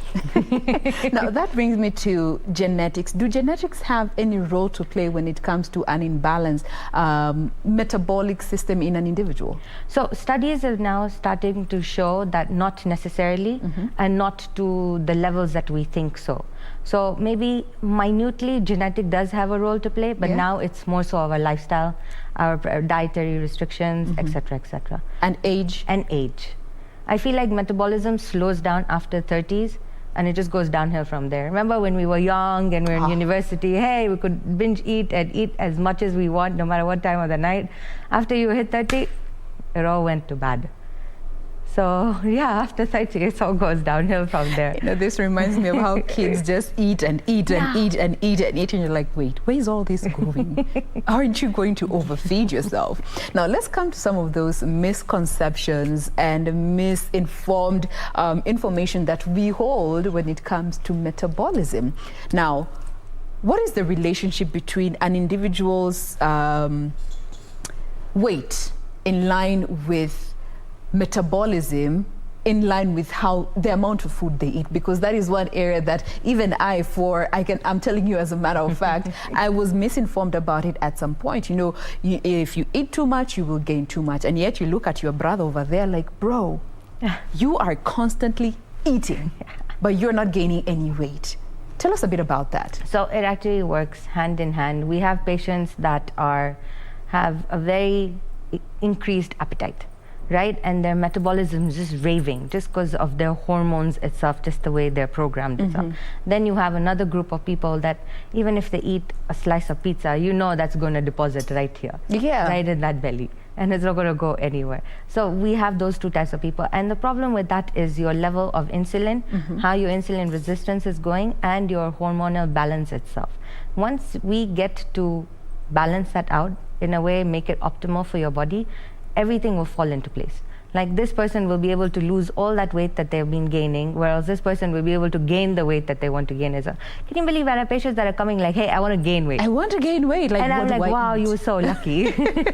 Yes. And it happens. We have patients, for people, they just can't seem to put on any muscle mass or fat in its own. And that itself is a health risk as well. So that itself is metabolic imbalance. Yeah. And it affects their health because of their bones, their joints, their lifestyle that they're living, just natural well-being. Those people are more prone to like immune disorders and stuff like that. They fall more sicker compared to the other way. So it's good to be in the middle. Middle is always best. Right? And then, no, it honestly helps like patients, especially balancing out those levels of hormones, it's important. All right. Just because of female hormones, male hormones, the works. All right. Now, the other area that maybe you could give us some clarity about is that men have a higher metabolism than women. Is this actually factual? Some studies have proven yes, some have not. I feel like we're in between there as well. Women have a tendency to be more stressed out, right? Our lifestyles that we live, no offense to men out there, is we're mothers, we're daughters, we're sisters, we're working, we have households to carry on our backs, etc., etc. Men equally have a lot of stress on their own, but somehow we see that each gender knows how to manage it in their own certain ways, right? So yes, some studies have shown that men can tend to burn more fat compared to women, but that's going to slow down eventually. All right. So we're still figuring out the real path that goes. All right. Now, the other one just escaped my mind. Yes, there we go. About dieting and keto and intermittent fasting to help balance your metabolism. Honestly, I would never recommend any of those three. Why? It's important to eat food throughout the day. Some people say, hey, 6 small meals a day is good. I say, fine. If you're happy with that, go for it. I would say 3 big meals, breakfast, lunch, and dinner are important. There's some people that say, hey, look, I don't need to eat breakfast because then lunch and dinner I'm good. And then some people have read studies where it said, if you skip breakfast, then you'll actually lose weight compared to when you're just eating lunch and dinner alone. But that does not work in the long run. That's not sustainable, right? Because if you skip breakfast, best believe it, for lunch and dinner, you're going to be really hungry. You will compensate for it. it. And then you will find the next easiest thing to eat. And that's how people end up gaining weight, especially when they're intermittent fasting, keto, etc. And keto and metabolic balance is different in so many ways. Metabolic balance will tell you, look, make sure you have a whole bunch of protein in your meal, some carbs, which can be your veggies, these rye vita. We even allow bread as well. We even allow pasta. Like, which plan have you heard that says, hey, carbs, pasta? Excellent. Good to go. No, but metabolism will allow you to do that. We even give you fruit as a dessert, milk, yogurt, fish, cheese. Can you believe it? I'm eating a pizza as part of my dietary weight loss program. How exciting is that? So no, that's what I mean to say. When you look into the metabolic balance area, it's delicious food, but yet you're losing your weight. So how it basically works is like phase 1 would last for 2 days. Yes. Right? And in phase 1, we'll give you Epsom salt drink, just day 1. So you're just cleansing your body for those first 2 days and purging all your cravings out, right? And then phase 1 is the only time when I'll say, please just eat soup and salad, please. That's the most boring part of your meal. Then you'll start with phase 2. And phase 2, can you imagine we tell you not to exercise? You will end up losing more weight. It's not a scam. Can you imagine? It's not a scam. That's the first thing patient will be like, hey, so I don't need to exercise to lose weight. How does that work? So you actually end up losing more weight if you rest and if you relax, which is unbelievable, right? And then in phase 2 is, again, now you're drinking water, you're having apples, you're eating big meals, no exercising allowed, no caffeine, but some people are addicted to tea and coffee, so we're like, fine, you can do black, it's okay. And then phase 3, now I even give you a cheat meal. So 1 hour, once a week, eat as much as your heart can fill, right? So like I've had patients be like, hey, I want a pizza, I want a Cold Stone, I want soda, I want all this, and then just binge eating everything. And you'll still continue losing your weight so nicely. So when it comes to another myth, cutting out sugars completely. No, I would never. Because that is also something we are seeing even trainers telling people, you need to cut out sugars completely. But then some people will end up getting lows, right? So sugars can be coming in so many different forms. You have it in carbs, you have it in fruits, you have it in milk, you have it in yogurt. Every food group that you're eating has some sort of sugars in it. So I'm not saying, hey, go eat a Cold Stone because you'll be depriving yourself of that or you get a low. But look, you could make yourself a fruit smoothie with the fruits that you're allowed, like mangoes and apples and papayas and strawberries, etc. So it's about finding the healthy alternatives as opposed to cutting out a whole category of foods. Absolutely. Which is where so many people go wrong. And remember, like I told you, you'll be allowing yourself like cheat meals a weekend, etc. So yeah, go eat that Cold Stone or the soda or the Diet Coke that you're craving so much. No, absolutely. So we don't say, hey, metabolism should deprive you of complete living. No, not like other diets out there. All right. Now, so maybe somebody is watching us today and they're wondering, okay, so how do I know my metabolism is not balanced? What are some of those symptoms that start to manifest that could be pointing to an imbalanced metabolic system in you? I would say if you're starting to get a lot of lows, right? If you're feeling very hungry all the time. Some of us are always hungry all the time. Stop pointing fingers. Food is such a big factor, right? And then if you're feeling very lethargic and tired throughout the day, I feel like maybe it's time to now go see the doctor so they could run their background on you and see what's going on. Because you could have other medical reasons why you are experiencing this. Could be an underlying issue of diabetes or cholesterol, something that you have not known out there as well. So please, if you're feeling any of these symptoms like lethargic, weak, thirsty all the time, or hungry all the time, or just headaches, blurred vision, etc., just go see your doctor, please. All right. Get the help. Now, looking at balanced metabolism with children, how do we go about handling that, considering, yes, they're growing at very rapid rates for some, and they also have, looking at the levels of energy, they also eat a lot. How then do you help your child build a healthy a healthy relationship with food without depriving them of some? Because, you know, huyu nikimpea hii, tunaongeza kilo 7. Huyu nisipompea hii, ata lose weight. It's true. I would say give them a balanced meal, right? Make sure there's some sort of protein in there. Now, if you're a vegetarian, those protein can come in cheese, paneer, lentils, tofu, mushrooms, milk. And if you're a non-veg, hey, enjoy that steak or that chicken or that fish, right? Like fully, or the lamb itself or those lamb chops. So make sure you have a bunch of protein for your kid. Then the carbs can be, look, my kid doesn't like vegetables, what do I do? Fine, give them a slice of bread, like rye bread or something like that, right? Even for dinner? Yeah. Can you imagine I would actually give you bread for dinner? How exciting. And then a fruit. Yes. Yeah. So at least they have those 3 nice components in their plate. So there's something sweet, something delicious, and like a little thing to eat it with. Even chapatis, but out of rye flour. So again, yummy food. That way your kid is staying fuller longer. They're getting all the nutrients and minerals that they need to get from that plate. And they're happy and they're healthy. And what about the snacking in between meals? How would you advise parents to go about that? So in metabolic balance, for adults, we don't give you snacking in between meals. And children? At all. For children, I would say do some nuts, do some fruits time to time. Okay. But then also make sure there's a good span in between, because then you don't want to hamper dinner time for them as well. Right? Kids have a very small stomach, so you can't be force feeding them with food and then expect them to eat a full meal for dinner. That's not right for them. All right. Yeah. Now, what about expectant women? Because that's the time we say, mtoto anataka, the baby wants, the baby said, and we end up gaining so much weight that consequently we are not able to shed off. Not that you're supposed to. This is just meant for very for informative purposes. But when it comes to knowing that I can eat what I want, but still be within a healthy range to ensure that I am healthy, the baby is also healthy in utero, all that, to also post-pregnancy.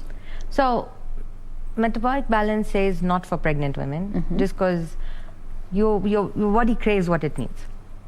Right? Like if you are low on iron, sometimes you see you're randomly craving chalk or all these rocks or the sand and all, right? It's because your body is low on iron, but you don't know it. So that's just how your body starts showing signs of it. So look, eat, but eat in moderation. So if you're really craving that really cold Coke with ice, best believe it, there is a low deficiency happening somewhere, just have it. But have it in moderation. Because people end up gaining a lot of weight. Like I've experienced this myself, being a metabolic balance coach, being on metabolic balance itself, I lost a good 10 kgs to see that now while I'm pregnant, I've gained it all back again, right? But I'm glad it's coming on as healthy weight.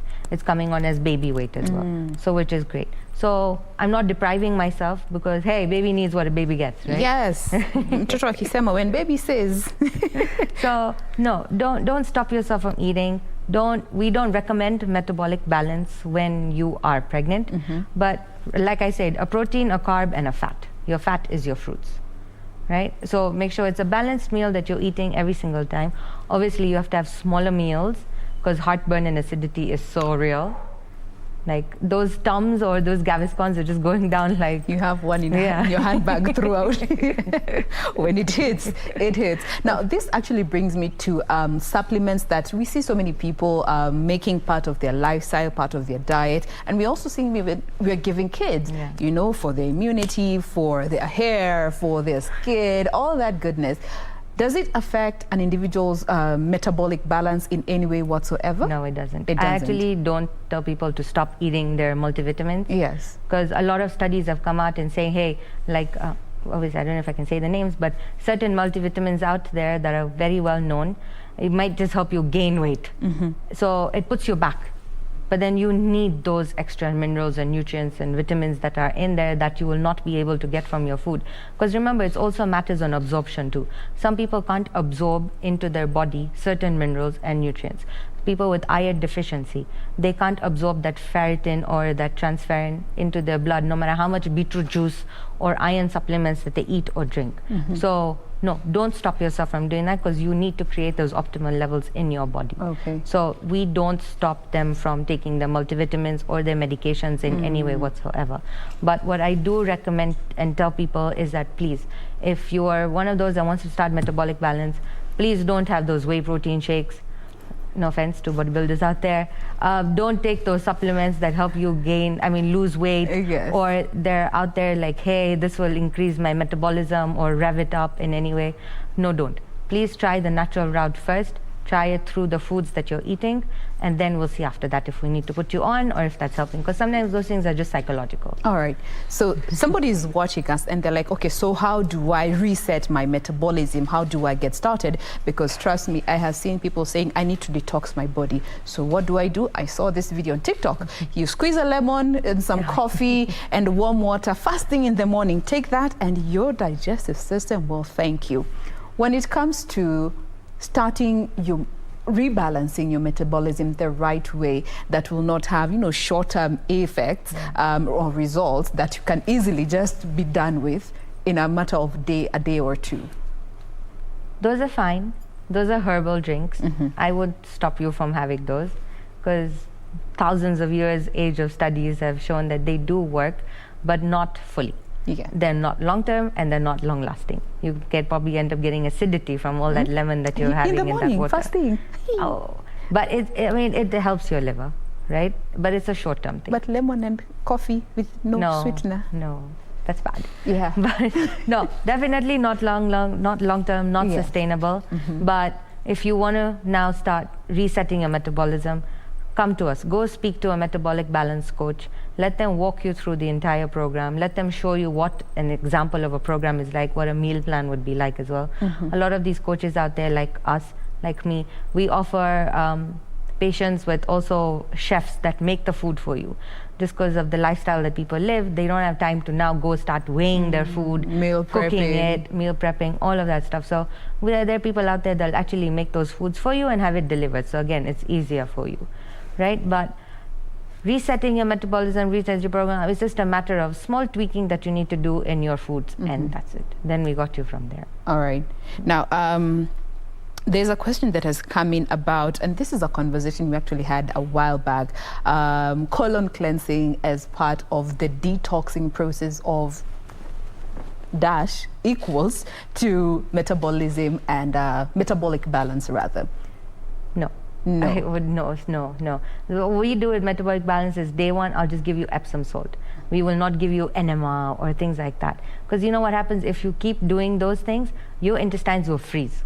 And they will not know how to work themselves eventually. Because they're so used to artificial external stuff that are making them do all the churning and the peristalsing. That way they will stop doing that on their own, and then your intestines will freeze. I've had patients with frozen bowels because they were taking so much of enemas and colon cleansing medications, etc., that the intestines stopped freezing. They actually froze. So they've come in with excruciating amount of pain, and I was like, hey, what's your medical history like? They're like, oh, so I was trying to lose my weight, and I kept taking these colon cleansing pills. Intestines froze. So please don't do that. It's very harmful to your body. There's other natural ways of losing weight out there to cleanse your system. Especially cleansing your system, I would never recommend it more than like once in every 3-4 months, obviously under your doctor's supervision, first of all. And metabolic balance only tells you to do that once, and that's it. Right, so please consult with your doctors before you start doing those colon cleansing pills. I see the fear in your face. Yeah, because we talked about hydrotherapy here, and there are people who suffer with impacted colons, and it's a whole struggle, and consequently, people walking around with a pot belly, kumbe, it's impacted colons, and that needs to be cleansed. So again, clarification, that is why we are having this discussion. Now, another one is asking about eating takeout as often but not gaining that weight. And takeout by fries, chicken, they're easily available. Wow. Make sure you do it a bit, but you get grilled chicken. Yes. Right? So instead of that, let me not have that deep fried option, let me have that grilled chicken. And if you're really craving fries, then air fry your fries or bake your fries. So there's always an alternate way of eating delicious foods in a much more healthier way. Every restaurant you go to now, there's so many, KFC, for example. Yes. Yeah. Don't have that fried chicken, have that grilled chicken. There's options out there. So eat the more healthier way, please. All right. Now, finally, where is it? All right, I've lost it, but it was about the cooking oils that we use. We are told this is very good for your heart. This is cholesterol free. This is oil from sunflower. When it comes to knowing the proper ingredients, and especially looking at cooking oil, which is something that we use every single day, what would be your advice in comes to this in line with metabolic balance? So we recommend olive oil, coconut oil, or ghee, which is the clarified butter. Those three should be your gold standards, or flaxseed oil, actually, for cooking your foods or deep frying your foods or anything for that matter of the sake. No canola oil, no sunflower oil, no any other exceptions. But they tell us it's good for our heart. I know, but it's just a marketing gimmick. It is. Especially ghee and olive oil should be your gold standard, because those are so good for your body. They're good for your joints. So even with patients, we actually, after the first 2 weeks of not having any oil, we tell them, now you will have to incorporate oil. And if you don't want to have oil in your diet, we put them on omegas. Just because those oils are so good for our joints. They help lubricate and everything, make sure the maneuvers are happening. So olive oil and ghee, please. All right. Please. Olive oil and ghee, as we have heard from the coach herself. Now, due to the constraint of time, we have to bring this conversation to a close at this particular point. But as we close, maybe just your advice to our viewers today when it comes to getting this information about metabolic balance, how to go about it, and where you would recommend to get it, very briefly. No, sure. So White Oak Medical Center offers Metabolic Balance Program. we do the blood work and we'll do your full program on its own. There are some people out there, they can't afford it, right? Because it's 66,000 shillings for the whole plan, and that's the only money that you pay across the board. But then there are other people out there, they can't afford it. So we have actually partnered with Aspera to provide the Lipa Polepole model for healthcare, right? So you would end up paying 10K a month over 6 to 7 months period of time instead of shelling out the whole get-go of that money. All right. So you can still get your help that you need. Obviously, if you're having any symptoms that you feel like are pointing towards a metabolic imbalance going on, come and see us. Consultation is free. Book your appointments. Even there are metabolic balance coaches around the world. So it's not necessary you only have to come to White Oak Medical Center. Go to anywhere where you're comfortable, ask for help, get the help that you need, and make your life better, please. Social media handles once more? Prishita Vora, Metabolic Balance, or White Oak Medical Center. There we go. Thank you so much, Prishita. She is Prishita Vora Shah. She is the CEO of White Oak Medical Center and a metabolic balance coach. Thank you for being with us today. Thank you for having me. Appreciate it. Now that brings us to a close of the program. We do hope you have enjoyed yourself as much as we have in regards to these conversations that we have brought to you today. Remember to join us again tomorrow morning. My name is Jane Wamboy. Do enjoy the rest of your viewing.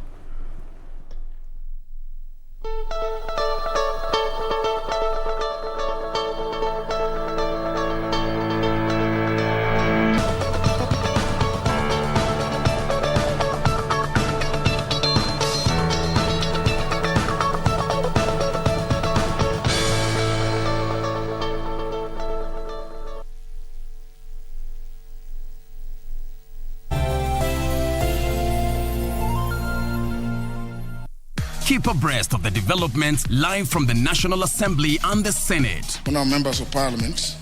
The questions. When is the construction expected to commence? The motions. Beg to give notice of the following motion. The debate. Will as many as want to say aye. The statements. A statement on an issue of general topical concern. The petitions. Order number 4, petitions. Stay tuned to KBC Channel 1 and Radio Taifa for live proceedings from both houses of Parliament from Tuesday to Thursday. Live, uncensored, unedited. KBC, your national broadcaster.